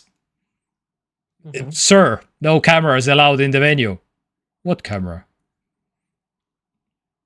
And yes. Wait, that's what they look like? Yes. Wow, that's crazy. That is amazing, indeed. That's why I wanted to talk about it. I thought that we were getting close to, like, you know. No, we are moving into the opposite direction. And those, like. I love the ear, by the way. Oh my god, yeah. The ear is just crushed because of the weight. Because of the glass. Oh yeah. They're surely not. No, they are. Surely this is. I have even videos how they are exactly like this because. Wow. Yes, here's a video of where is the guy, the same guy wearing them on some kind of a Snapchat employee. Oh my god! Yes, here, the same guy wearing them in a video. Okay. Yes, ear still crushed. Wow, these look horrendous. Yep. And okay, so why are we talking about this? Is this some juicy like price? This is or yeah, also price. Okay. So these. Okay. How would you look? How would you like to look like this for the low price of $2,200? Wait, hold on. $2,200. And the glasses you showed before, those like with the yellow like thing. These ones 10 years ago. Was that like an actual product that existed? Yeah. This even my one of my friends even bought this. Right. These glasses because she was very into Snapchat at the time. Well, these are positively stylish compared to the new ones. Like, look at her. Look at that model. She's like fully working. Well, that's Photoshop. All hell. I suppose. But yeah. But I mean, it's kind of a look. It's kind of a look that people could pull off. But like, I don't know who can pull off those glasses. These ones? Come on. He's completely pulling it off, no? And do you know who could actually? I think there's like 2 people who could do that. Yes. I think maybe John Cena could pull it off. Yes. So like they could be proportionate to like the rest of his body. Mm-hmm. I don't know if he has large head though. I don't know. Or someone like Dwayne The Rock Johnson, maybe perhaps. Those. Yeah. You have to have the body mass of like 3 people to make these glasses small, basically. Yeah, that's the. He looks hilarious wearing these highlights. This is like the best news of this entire like year. Yes. I love this. And what for the low price of what, $2,500? $22. $2,200. Okay, wonderful. Yeah, $2,200. Nice. Very nice. What can this marvel of technology do? So this marvel of technology, Snapchat, in their wisdom, they went the opposite route in terms of like, no, you don't need a phone anymore, and that's why they are so big.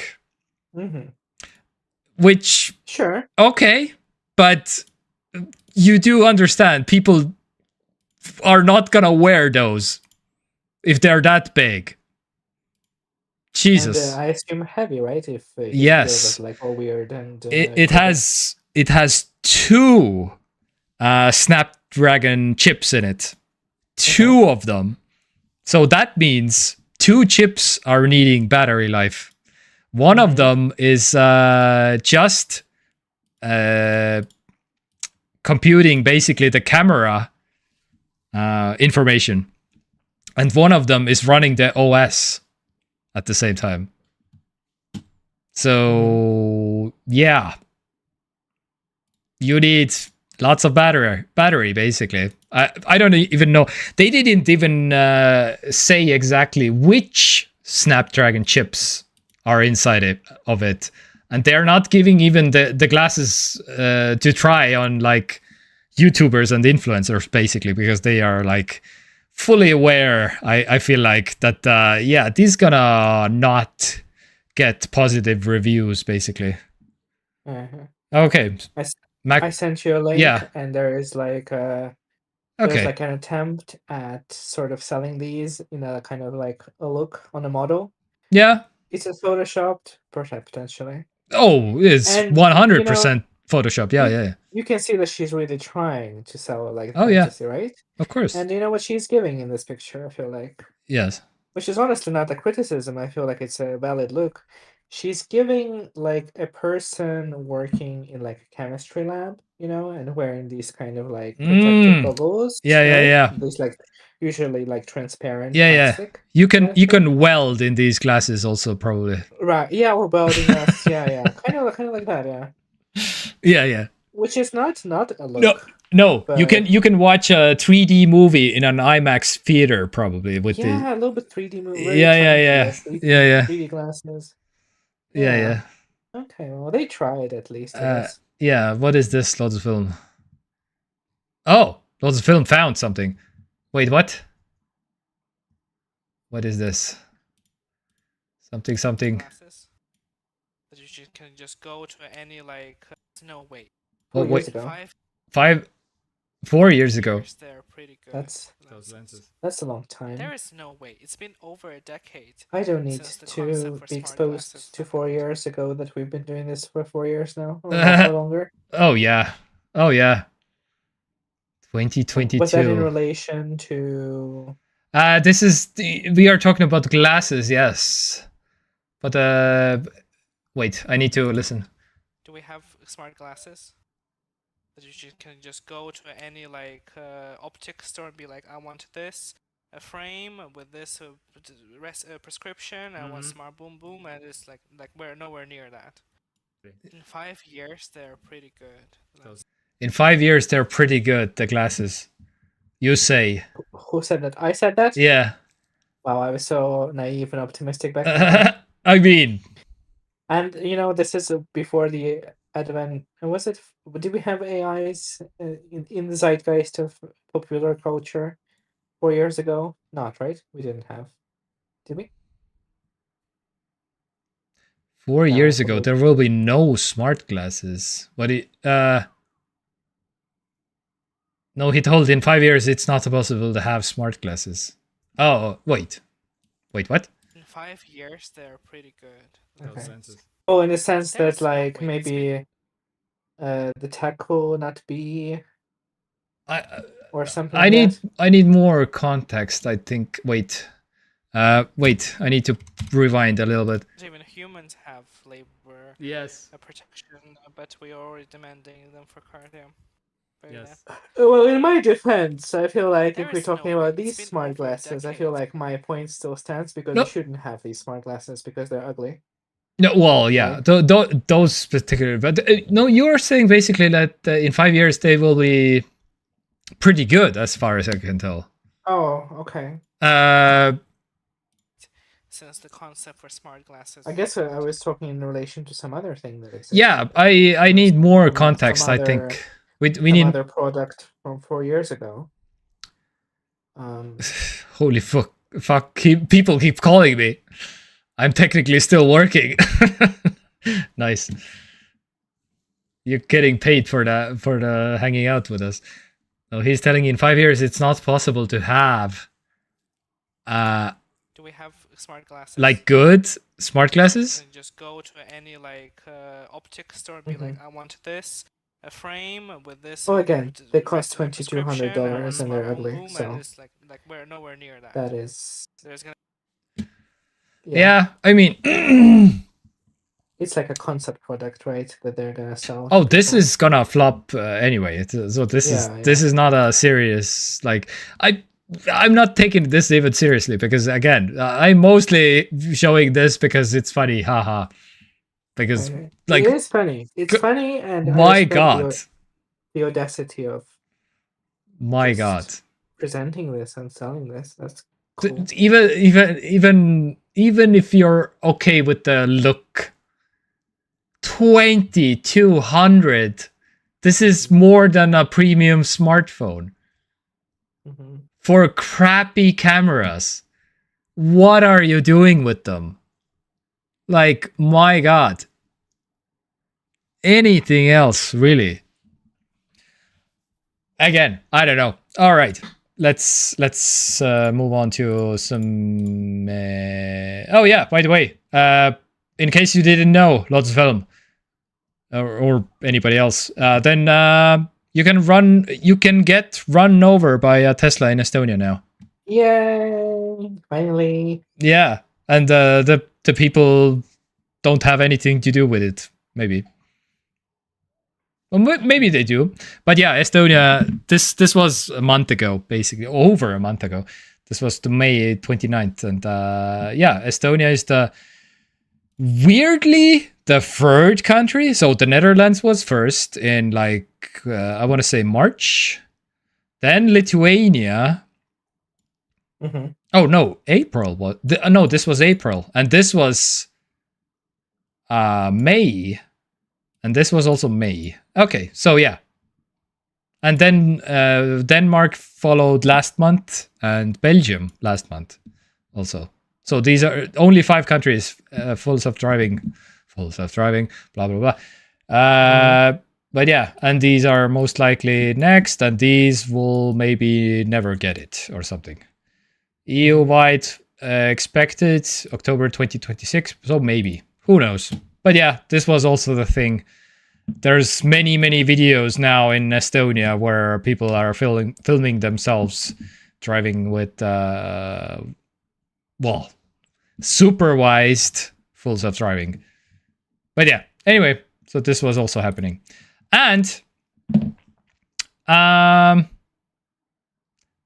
speaking of smart glasses, by the way, you know those Meta ones that are supposedly the flagship, the best ones out there right now? Facebook just announced, surprise!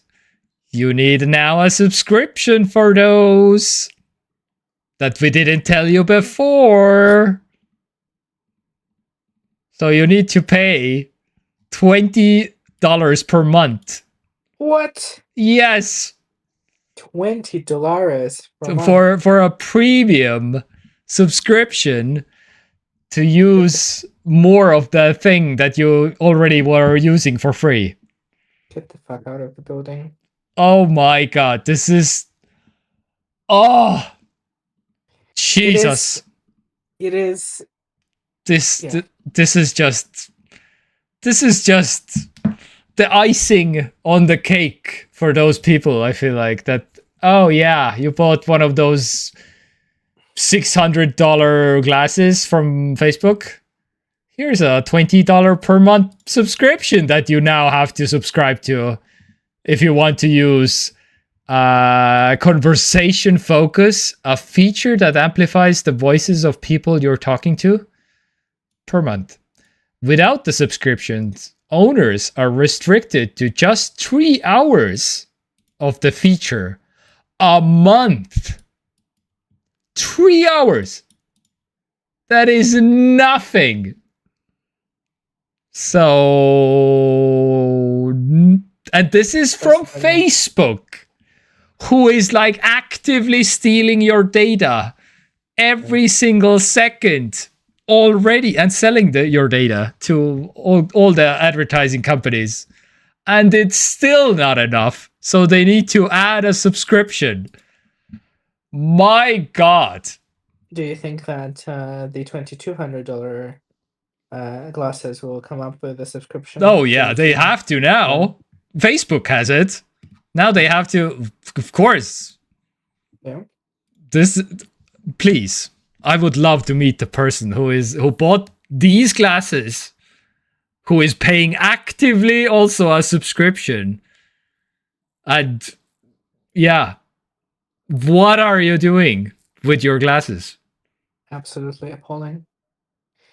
Also seems kind of borderline something that should be not allowed. Yeah. This should be actually illegal. Like, you're selling subscription, like, glasses, and then, oh yeah, surprise, subscription time. My God. That is even by Facebook standards, that is like not okay. Yep. That is a yikes. Oh my God. Yes.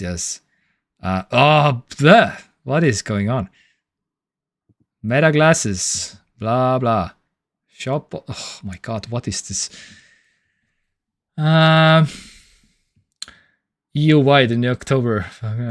Glad I went to Estonia last year and didn't get run over. You will own nothing. There are a lot of billionaire sons who will have a subscription for one evening. Yeah, of course. Are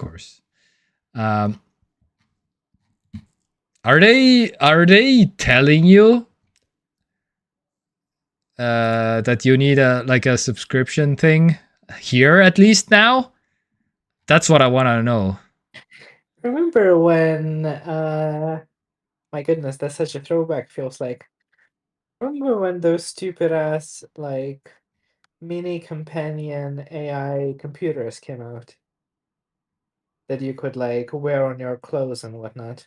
Oh yeah. It also required a subscription to like function, basically.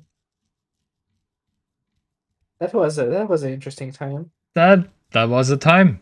That was a time that existed, yeah. Yeah. I'm not seeing anywhere here that they now require a subscription. It is so interesting, like add to bag. I've been watching some videos, like some conversation and podcasts about how we're in such like deep shithole of like late stage capitalism that has already, I mean, it will get worse obviously because it can only get worse, but like we're already at a point where these companies that make products of any kind have so degraded the very concept of a product and what it means, right, to put things out for sale and what quality it needs to have and the minimum kind of like amount of product that you're getting. And it seems like it just happened just like in a blink of an eye, in front of our eyes. Constantly pulling back, the amounts, the quality, the usability. Yeah. It's just sad. That's why I cannot be trusted with all those companies selling me a digital game and they to be trusted to do the right thing, basically. I don't know. You can't. Yeah, you absolutely can't. Yeah. Okay, so it's not even conversation focus is currently available, not in Estonia even. Okay, in Finland it is, but okay. So even if you I guess even if you want to buy the subscription, you even can't technically. At least in this country, but yeah, it's so new 4 days ago that they haven't even added it to the glasses shop, as far as I can tell. Because I don't find a single premium one, right? Yeah, Control F. I don't find it on the site even. Meta 1. Okay. Yeah, no. Not on the site. Good. Yeah, let them just buy the glasses and don't mention any subscriptions, and just surprise them with an invoice later. Because that's always a good plan. All right. Anyways. So that's about it. That's kind of a meme-worthy ending, I feel like. So, and welcome to the meme break, bitches. So, New York doctor spots cancer on woman doing a TV show. Imagine the amount of cancer he would spot if he spent 5 minutes on TikTok. Oh my god. That is... Wait, I need to... Boom. Roasted. Boom. Roasted. Yes, exactly. Love it. Anyways. And also this. Your future sex robot could be hacked and programmed to murder you. How is that any different than your wife? Something to think about. Anyways. And... Also, are all relationships kind of like a Mrs. Smith kind of deal, where it's just constant life or death scenarios between the spouses? Is that what that person is implying? I guess. I mean, on some level, that sounds entertaining, but also kind of stressful and too much. Yeah. Also, I really like this. Let's make him use a pin code to log in to Windows and keep the numlock disabled on startup. Just Windows things, basically. Love it. Welcome to Windows, everybody. Also, this is happening right now. Russia has closed border crossings with several neighboring countries, Finland and the Baltic states. So, mobilization, anyone? Are they preparing? Are they preparing for another mobilization? Oh boy, I feel like it's been for 4 months. It's been like discussed. Yeah. Won't they? Yeah, I don't know. We'll see. But yeah. Close down the borders. Okay, let's keep moving here.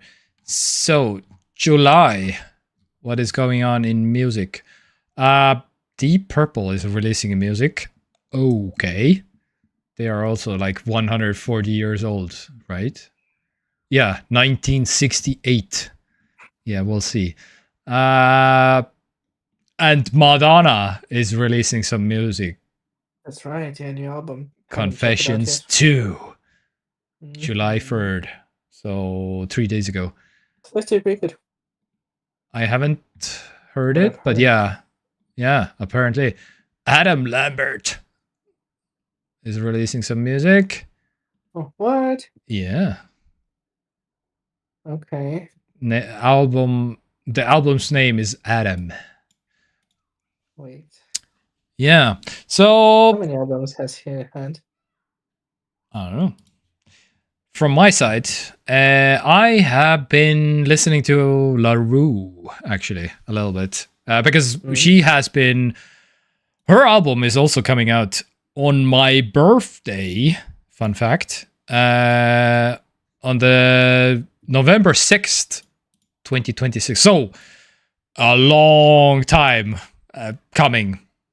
So when it started, it was like 150 days or something. So basically, like, this will take some time. But yeah, she released 2 songs, Baby Line and Cabin Fever. So Baby Line, I can get behind. Cabin Fever, not so much, but yeah, I've been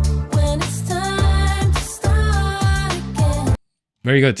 I'm looking forward to this album dropping on my birthday. But yeah, the find of the week for me is gotta be I'm on the Move by John Ruenfeld. This is a little bit like retro disco, a little bit, or something. Soul. I'm feeling forward. I feel alright. Anyway, so yeah, you can check those out if you want to. So how many albums on Adam Lambert? He has like, it's gonna be 5th. Okay. I think he has like 1 cover album, but I guess if you count those, that's maybe 6th. So, TV shows, movies. What have you been watching? Yeah. I actually watched kind of a lot of things. I feel like I'm trying to figure out what things could I have. It has been it has been some time, yeah. I guess I can quickly go through some things that I may or may not have mentioned. Question: did I mention Project Hail Mary to you? I did watch it. Oh yeah, I mentioned it many times, but I watched it. I don't think. Yeah, I don't think you talked about. Yeah. Anyway, really good. I recommend this movie very much. It's sci-fi comedy, right? And which sounds like I don't know if that's like good, but trust me, it's good. Obsession is out on digital now. Oh, I need to watch that film so bad.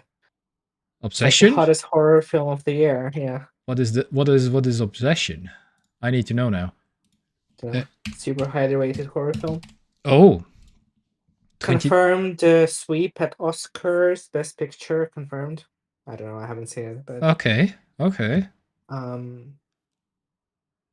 Psychological thriller, horror, dark romance.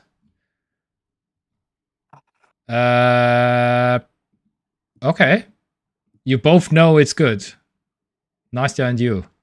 Well, I don't know if it's good, but it has very high rating for horror films, so yeah. Usually horror gets voted down so hard on IMDb that it's very surprising to see. Okay. 8 out of 10. So it may as well be 10 as far as I'm concerned. Yeah. But it's definitely on my short list to watch. Okay. But I have watched a ton of things, and I have no idea if I mentioned these things, but actually a lot of those are horror, so perfect segue. Okay, let's do the ones that you vividly remember or something. Okay, Long Legs. A couple years ago came out. Nicolas Cage is in it. Not starring, he's like there. Very good. Wait, just Long Legs? Or like a one word. Oh. Okay. Horror, not particularly sort of like horror forward, more like a thriller, I would say. Doesn't have a lot of like jump scariness and stuff like that, but kind of like a tense thriller with some like supernatural elements. Definitely a good one. Okay. I watched Weapons, which came out last year. I enjoyed it overall. I do think that the Josh Brolin. Okay. I do feel like the main antagonist kind of carries the movie a little bit. Definitely the star of the show. Also sort of horror, I guess. I guess this one is more like obvious horror. It's kind of obvious horror. That's a new, like just in your face, like yeah horror, you know. Yeah. Good. Yeah, I don't really have much negative things to add. I don't. I feel like overall I enjoyed Long Legs maybe a little bit more Okay. Okay. than a movie that I did not enjoy whatsoever. Unfortunately, Scream 7. Oh. Super disappointing. I'm a kind of a fan of Scream. I feel like up until Mm. now it didn't have a single like bad one, but I would say that Scream 7 is bad 5.5 kind to the of point. Wow, kind that's of so high.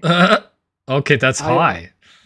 I feel like compared to like taken as like in a context of the series, I feel like it's easily the worst one, Mm. and I feel like it may as well just like not exist. Okay. Unfortunately, because Scream is kind of an interesting series where it kind of has an overarching like meta narrative going, kind of in the same vein as Saw, I guess you could say, but Yeah, the one that yeah, makes a little bit more sense. yeah. I feel like, and it's like super self-aware, super like it always has something interesting to say. Well, always, except for this one. Usually Yeah. it has something interesting to say about, you know, the state of media, the state of technology in some way, the state of like fandom. Did you see the And previous this one? Scary Movie 6? what? Nastya heard Scary Movie 6 is a bust. I haven't seen scary movies Oh, since. I okay. haven't seen scary movies in like a million Oh years. yeah, Scary Movie. Yeah, yeah. These are yeah. Yeah. I No, somehow this is like the actual horror franchise. Yeah.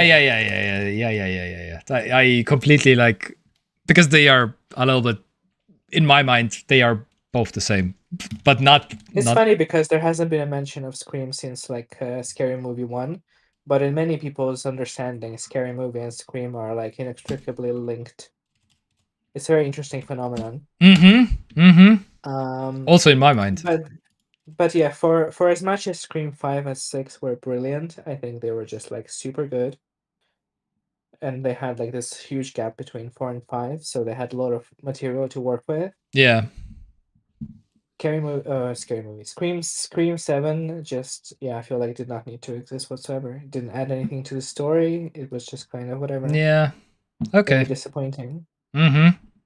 I did watch Sinners. Okay. Super hyped up film from last year. Oscar nominated. Amazing. Oh yeah. This was yeah, I saw the hype also for this one, yeah. Yeah. I liked it. I feel like yeah. Too Maybe it's a hyped? film that maybe it's a film. It's kind of in the genre of film that I feel like certain audiences can understand and like resonate more with. Mm-hmm. I'm thinking of this film. I'm thinking of like Get Out and Mm-hmm. Us and maybe I don't know Moonlight or something like that. I feel like it's very like Americana, Yeah, very yeah. like American focused. Mm-hmm. Mm-hmm. And the movie itself is kind of like a little bit From Dusk Till Dawn meets La La Land, kind of. Like it's sort of a little Okay. bit of a musical, but also it's about vampires, but also it's not about vampires.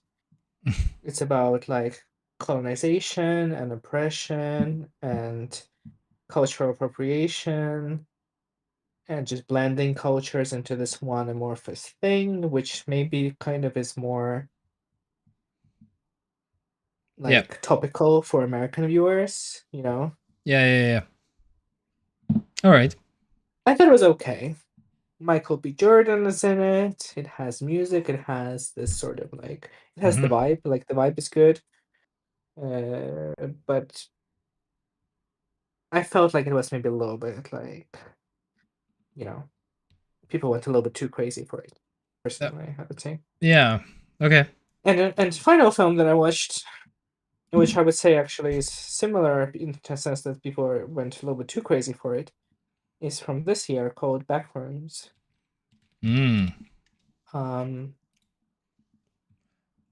Okay. What is this? I don't even know what this is. It's like a horror film made by some dude who Okay. is a YouTuber Okay. and made a short series with the same name. Oh, speaking of, I watched the YouTuber film also. Fun fact. Okay, but please, 7.0, worth it? Yeah. Yeah, maybe I wasn't as sold about it because I kind of like I have seen this concept explored in media before, and I feel like it was done kind of better in a better way. It's Okay. basically about a guy stumbling on a sort of parallel dimension space that has these like rooms and just like industrial spaces which don't make any sense and have like furniture clipping through walls and floor and like stairs that don't go anywhere and stuff like that. And then like things happen. They go to investigate the place, and then, well, yeah, at the end of things, people go crazy and whatever. Yeah, Okay. I didn't find it particularly. I mean, it's definitely kind of like a budgety film, perhaps. It's definitely more of like a passion project. Yeah. So I appreciate it in that sense. But as a film, it was like, okay. Yeah. Speaking of budgeting, this was a budget. This is Markiplier. Do you know Markiplier? Oh yeah, you watched Iron Lung? Yeah, it's also on my list of films to watch. Oh, okay. Yeah. So I'm just curious about. So this is also horror, I would say, basically. Right. But yes, you. I don't want to spoil anything. Mm-hmm. Because you're planning to watch it. Spoiled? And that's exciting. Sorry? Yeah. It's exciting that it's a film that can be spoiled, so it has like a twist ending or something. No, I mean, how do I?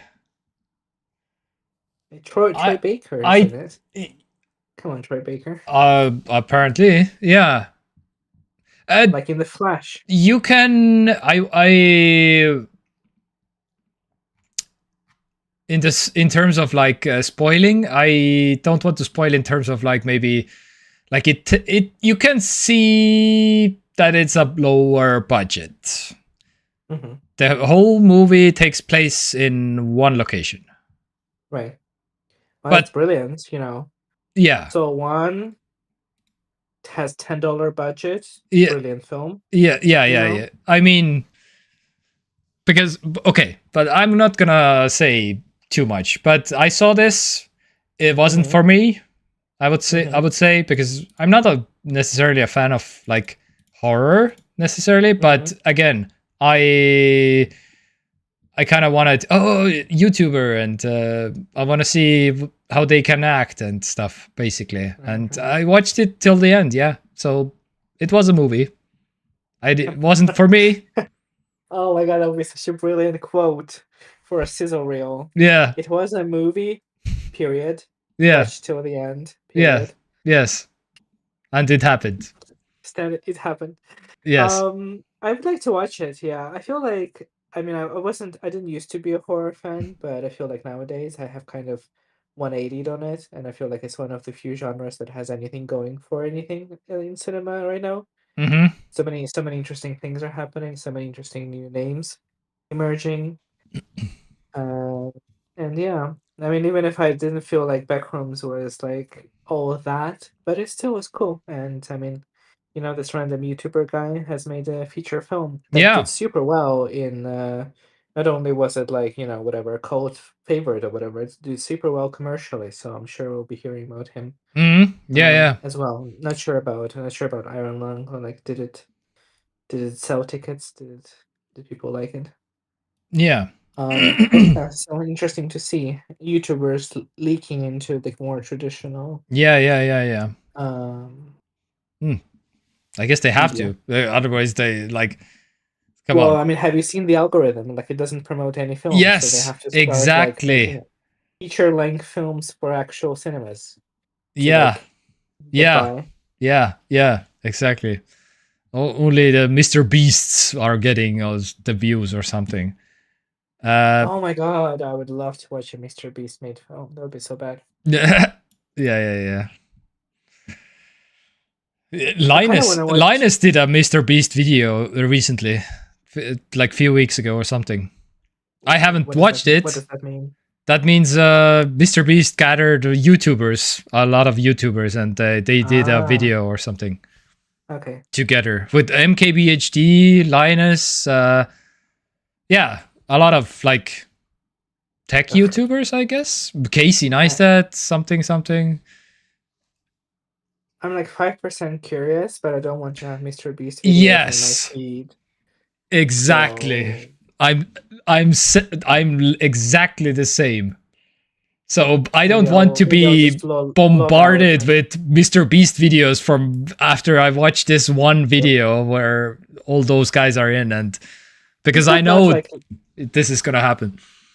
This is like the experience, the quintessential experience of YouTube in 2026. You're so paranoid about watching anything outside of your realm of interests. Yeah. I don't want to mess up my algorithm.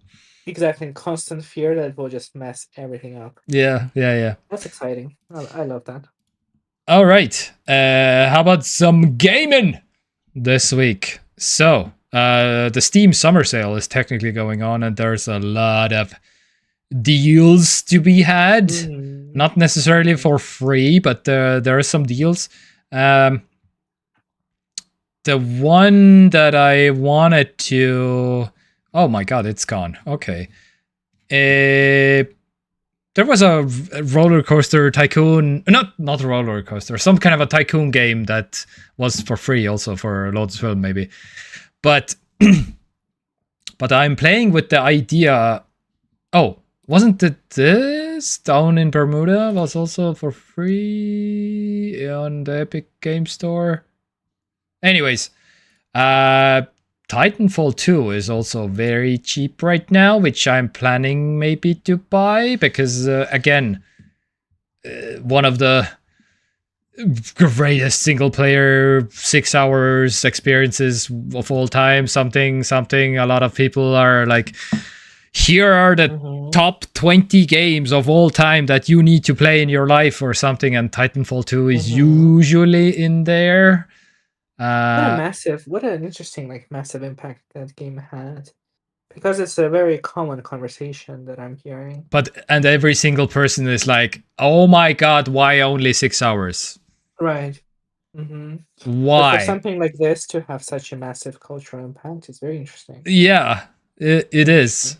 And it is EA also. In conversations, yeah. It is Electronic Arts. It is EA also. Which a lot of people like they hate for many reasons. But yeah, apparently this is so good that it's like on every list ever. And this right now, it's like €4.50 right now. Hey. Not the worst way to get 6 hours of entertainment. Not the worst, indeed. You know, you could spend, 15 or 20, or how much does Netflix cost? I don't even know. And watch usually the game? What, or no, I mean like the Netflix subscription. How much does it cost nowadays? I have no idea. I don't know. 50. Yeah. Who knows at this point? Yeah, exactly. They must have raised the prices like 20 times since. Fun fact! Did you see the story that Netflix is requiring your profiles, because you have one account and different profiles, right?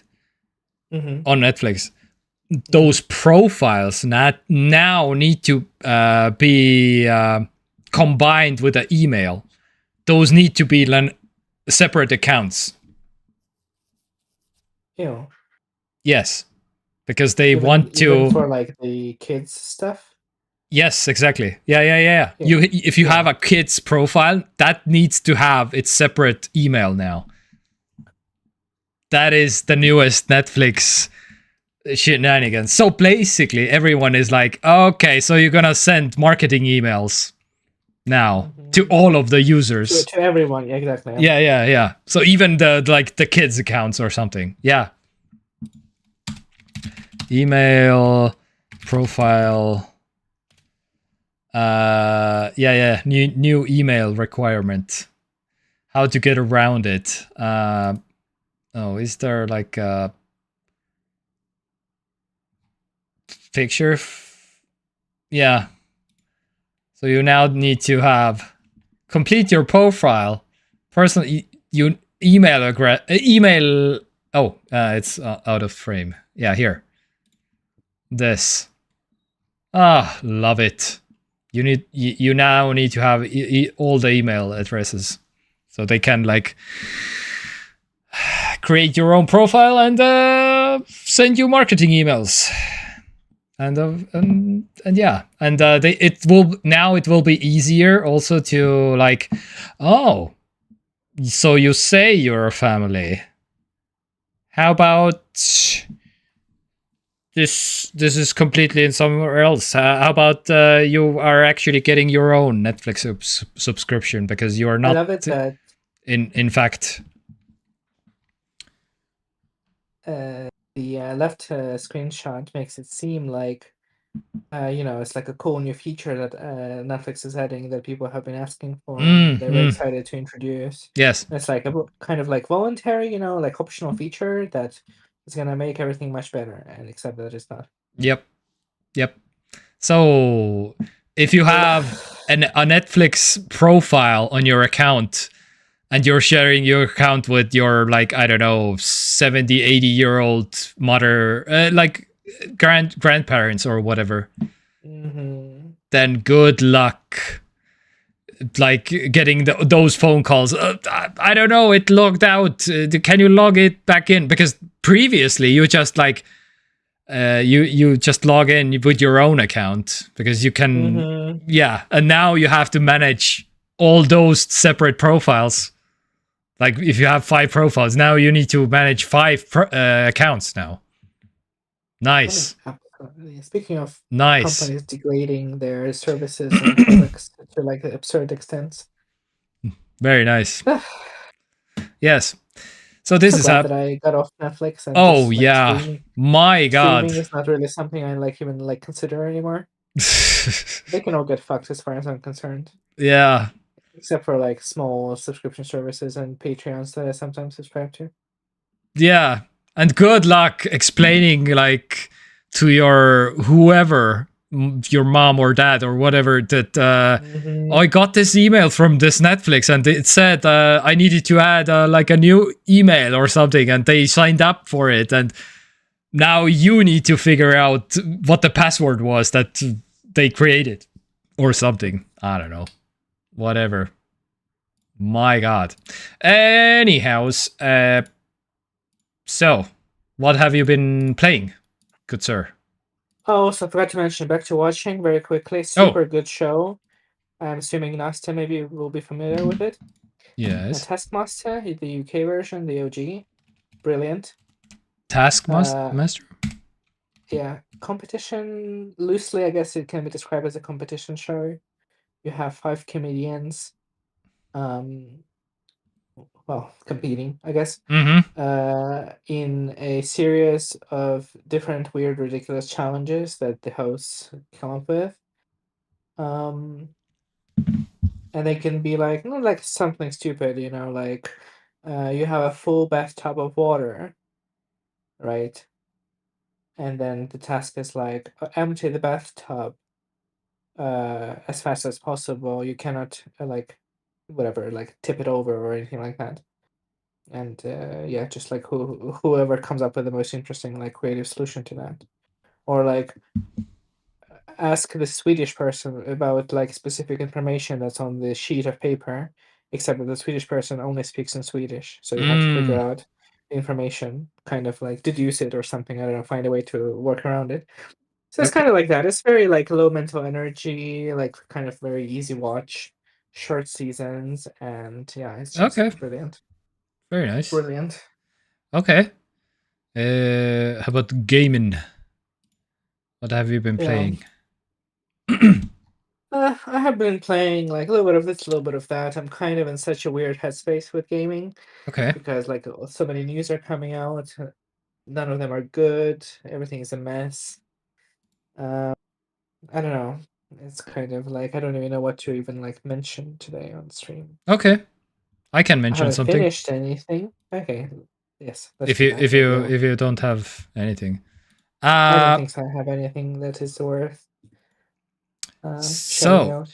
basically, speaking of me wanting to introduce my kids to my favorite game of all time, Zelda, Breath of the Wild. I started.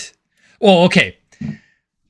Well, I started Tears of the Kingdom with my kids because I was like, okay, you're not playing, but I'm playing. So how about you watch me playing?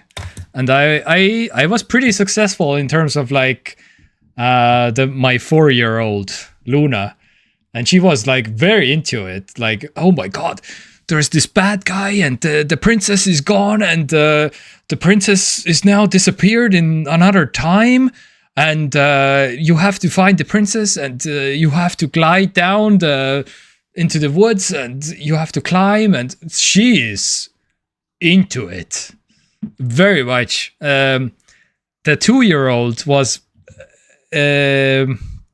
because there are some occasional monsters and some bad guy. The main bad guy shows up in some cutscenes, and she got a little bit scared. The beginning of the game is quite spooky, right? When you go into this tomb, and then Ganon kind of like rises from his grave. The main part. I mostly avoided the Ganon part because I knew that this will be scary.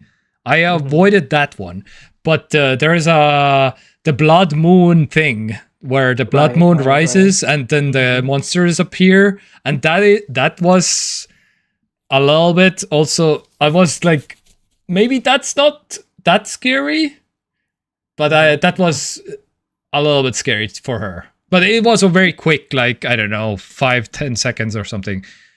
But anyway, that's not the main problem actually for her. The 2-year-old is the 2-year-old Lara is like basically it's too long.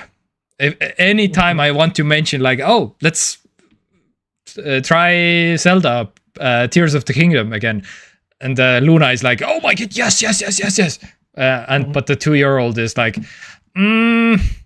too long. It probably has to be like an age thing, right? She just cannot focus. Yes, it's absolutely an age thing. Probably, I'm 100% sure. It's either that, or what else it could be. Maybe she would be more like a Bloodborne girly, not like a Zelda. Maybe Luna is more like a Zelda kind of. Yeah. You can try that next. So I'm not forcing Tears of the Kingdom anymore to the 2-year-old, basically. The 4-year-old loves it. So, but my problem was, I got back into Zelda a little bit, and I was like, oh, damn, I don't want to progress too far, because Luna is like along for the ride. So I was like, damn, I want to kind of play now Zelda again, because it got me into the groove, and I want to. And then I was like, wait a minute, Breath of the Wild exists. Maybe I will start that one. So now I'm playing both of them parallel, Tears of the Kingdom and Breath of the Wild. Breath of the Wild is only for me, and Tears of the Kingdom is only for Luna right now, basically. Okay.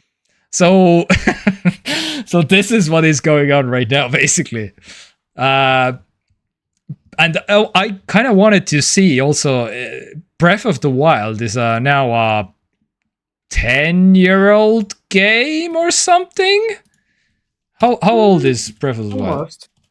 I think it came out in 2017. Yeah. That is a wild thing to think about. By The the way. right? 2017. Yes. We're almost 10 years away. Yes. A Okay, 10-year-old game. Moving on.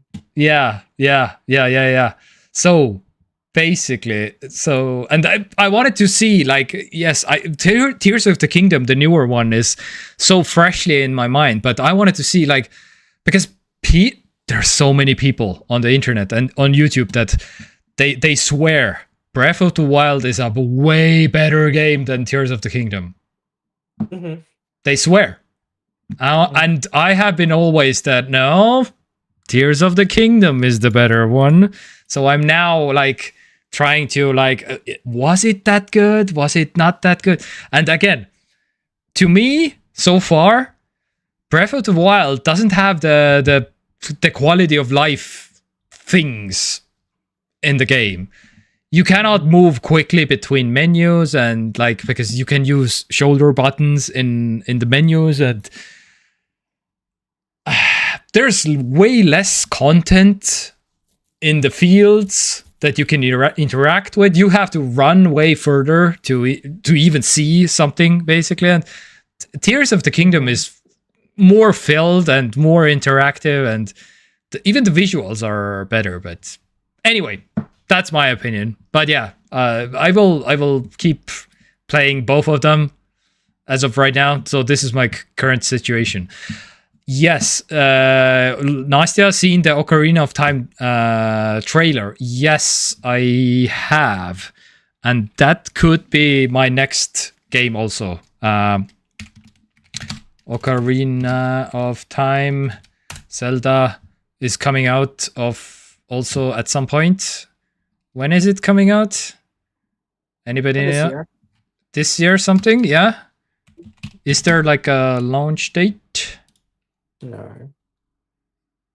Yeah, this is the old one, but 2026. I don't. Yeah. So I'm probably gonna play this. Maybe. It's gonna be a very different game. Yeah. It's very interesting because your introduction to the series is the two games that are the least Zelda-like. Yeah. Yeah. It would be very interesting if you like a more traditional game. I already yeah. I know. It's Breath of the Wild and Tears of the Kingdom. They are different, yes. I already knew that before even I started to play them, like, I don't know, 5 years ago, something like that. It could be interesting. I mean, Luna is at the age where she could totally play some games. I'm trying to think of what yes, games for children there would be. But yeah, I tried the very basics. Well, she was too young, but I tried Super Mario, but she was too young. Now maybe Super Mario, and she has played like a very basic, like, bubble shooter thing, basically, also just to try it out. But yeah, but I need to give her another shot, I think, in terms of, but which game? I want to have, like, also more interesting than a bubble shooter or something, some kind of a 2D platformer, maybe. Is Luna familiar with movements? Movements? Oh. Is that a thing that children are into nowadays? She knows. When you show a picture, she knows, but she hasn't watched any cartoons or any. Okay. She knows what are movements, basically. I remember there was a decent, well-received movement game from a few years ago. I haven't played it myself, but... Really? Yeah. Something like Melodies of Moon Valley or something like that.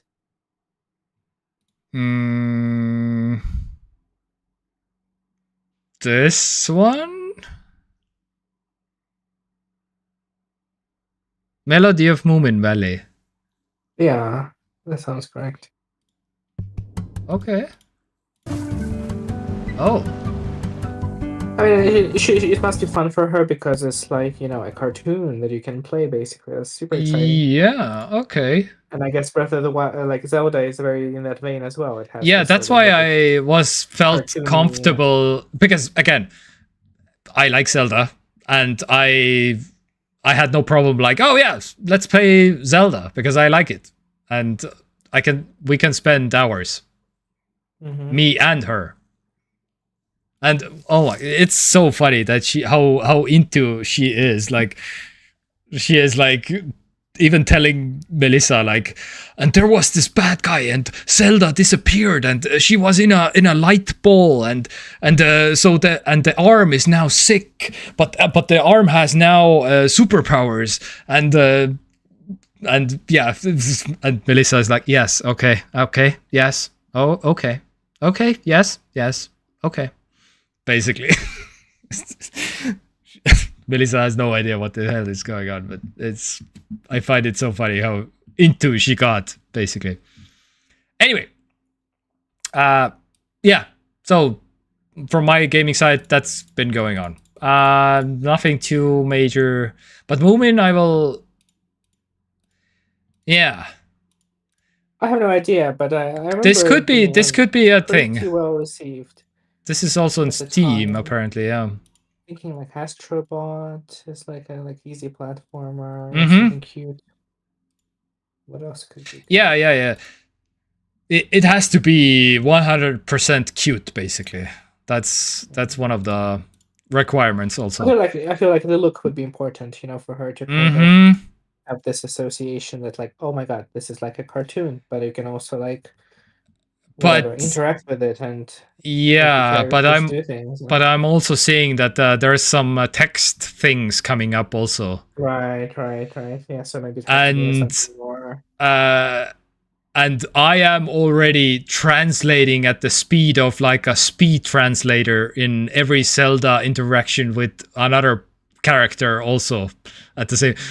What did she say? What do we need to do now? What was that noise? What is happening now? Why is the sky now red? What is this character? Why is he wearing this? And what is everything? Yes. Everything. That's adorable. So this is my conversation in Zelda, basically. Like, why is every character wearing what are they wearing? Where are they going? Where they came from? What language do they speak? What they want to do in the game? What does Zelda want to do? What does Link want to do? What does the Ganon want to do? How is the kingdom? How big is the kingdom? She's asking important world building questions. Yeah. And I feel like if people who write video games paid as much attention to these details as the children do, I feel like we'll be getting much better games overall. Yeah. Not to say that Tears of the Kingdom is not a good game. But, yeah. These are important, valid questions. Oh yeah. Somebody had to ask them.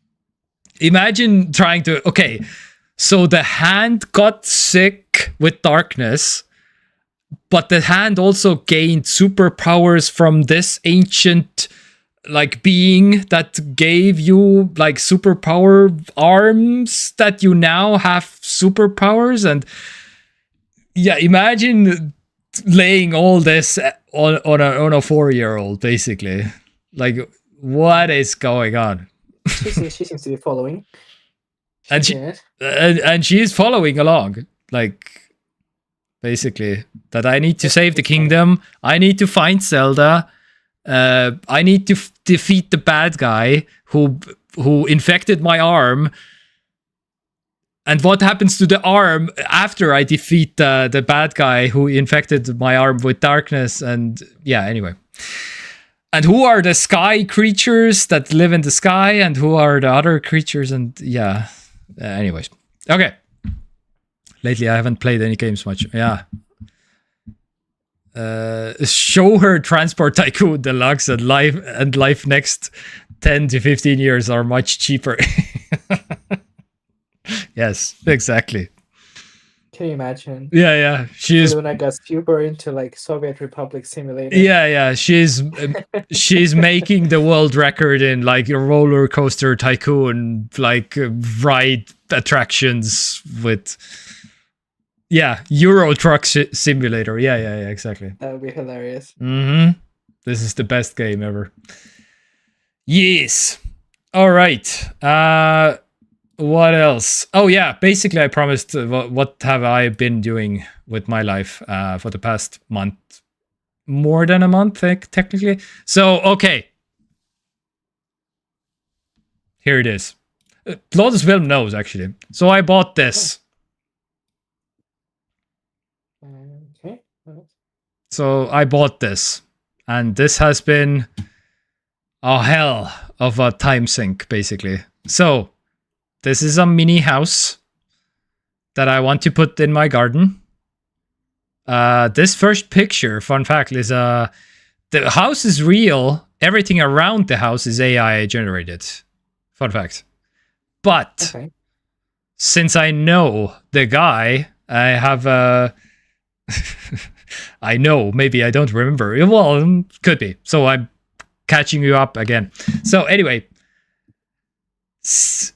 I know about this. You told me. Oh yeah, I told Nastya also. Yes. Okay. Yeah, because again, they were both like, "Where is the thing? Where is the show?" Anyway, so I'm giving you the reason again. So I bought this. Yes, this is the price that I paid.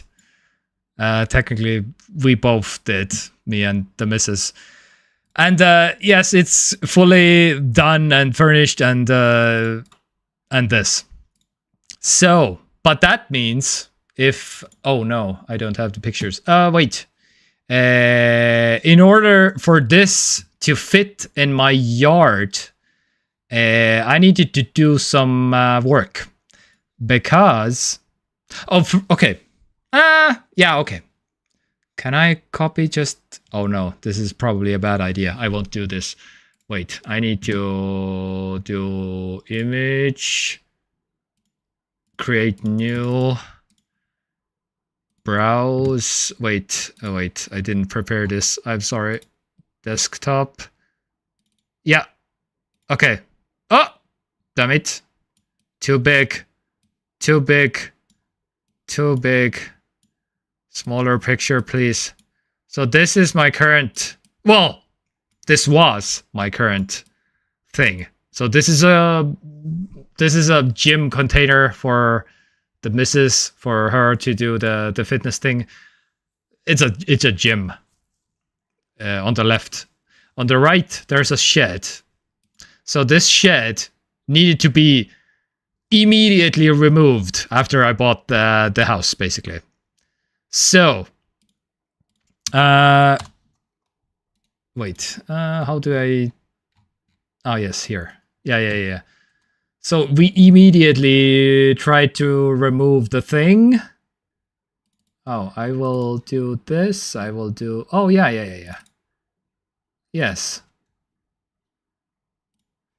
So immediately try to tear it down. And the end result as of basically right now is this. This is all gone. So this picture is made today. And this is the current state. So we need to build a base for it. And yeah, a month has passed and this is the progress, basically. Cute end result. Yes, thank you. So it's a work in progress. We need to like lots of digging, lots of destroying, lots of there needs to be... You need a beton mixer. Yes, I technically would be nice, but we are doing it without a beton mixer also, but it's a process. I told the guy who is selling me this house, I knew before buying it that he can wait. As long as I transfer the money, he can wait like many weeks, maybe months. But I told him like, give me a month and then the place is like ready. So it's a month later and yes, this is the result. It's still lots of things to do and kind of frustrated. But I'm running against the time right now, so a little bit. So I am hoping he can like still wait for me. Find some workman, construction company. Yeah, it started to move again. So it's okay, I think. I was briefly in a panic mode. But that was mostly because I had no idea what to do exactly. I think I know what to do exactly right now, so it's fine. It will still take probably 2 weeks at least, and then it's ready. Maybe a week, maybe 2 weeks. Mm-hmm. And then we will have like a full on this one on our property. Mm-hmm. It's so fast machine, Lototron. Yes. Anyway, yes. Thank you, Lotus Film, that for the encouraging words, cement mixer. And yes, I have thought about cement mixer, but from Rent, and you will be amazed. It will be fine, but it's still the next 2 weeks. This will be my project still. So basically, every like free time as I mostly have, because the biggest problem right now is the rain. Also, because there has been so much rain, and imagine like digging a hole and stuff with rain. It's kind of a horrible experience. So the weather has been delaying this thing also a lot. 36 square meters is a huge amount. Yes, it is. You are correct. Today was a nice weather. Yes, today we did some work also. Every sunny day we get, basically. The next heat wave is coming soon, so yeah, but the heat wave is not that bad as a full on heavy rain showers. So yeah, this is what I have been up to. But yes, this is yeah. Anyway, that's it. Cool. Was there anything else that we wanted to discuss? I don't know. I don't think so.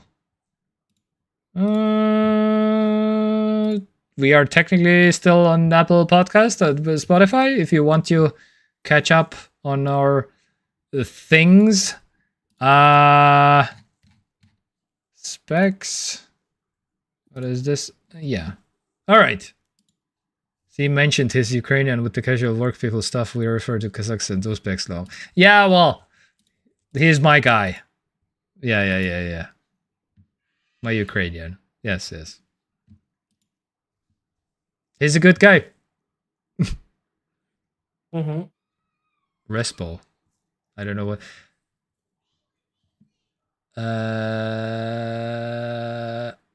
Yes.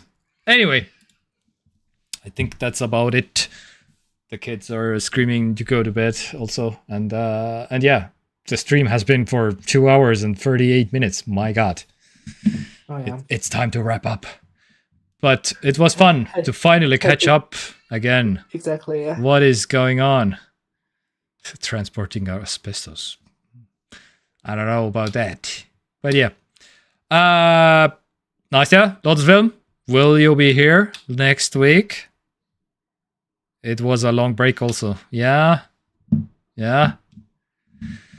I promise. When this thing is finished, I will be available for all of the Mondays. But yeah, this has been consuming my mind. How to figure out everything basically. Donald, travel for work is coming up. Oh, okay. Nastya is nothing set in stone. Yes, I think next Monday I can be here. Okay, nice, very nice. I'm actually working next Monday. Ooh. This upcoming Sunday off. Okay.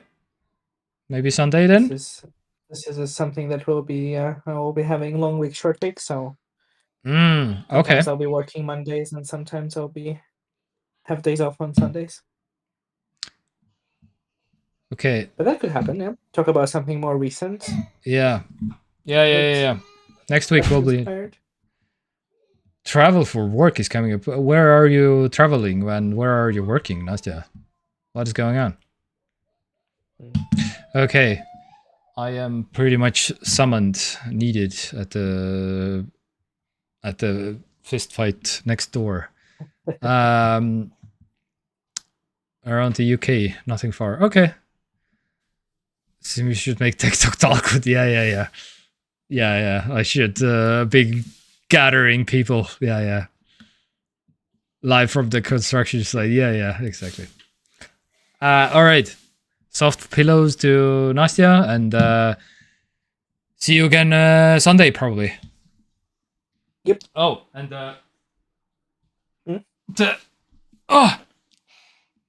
the Tears of the Kingdom fan wanted to say hi also.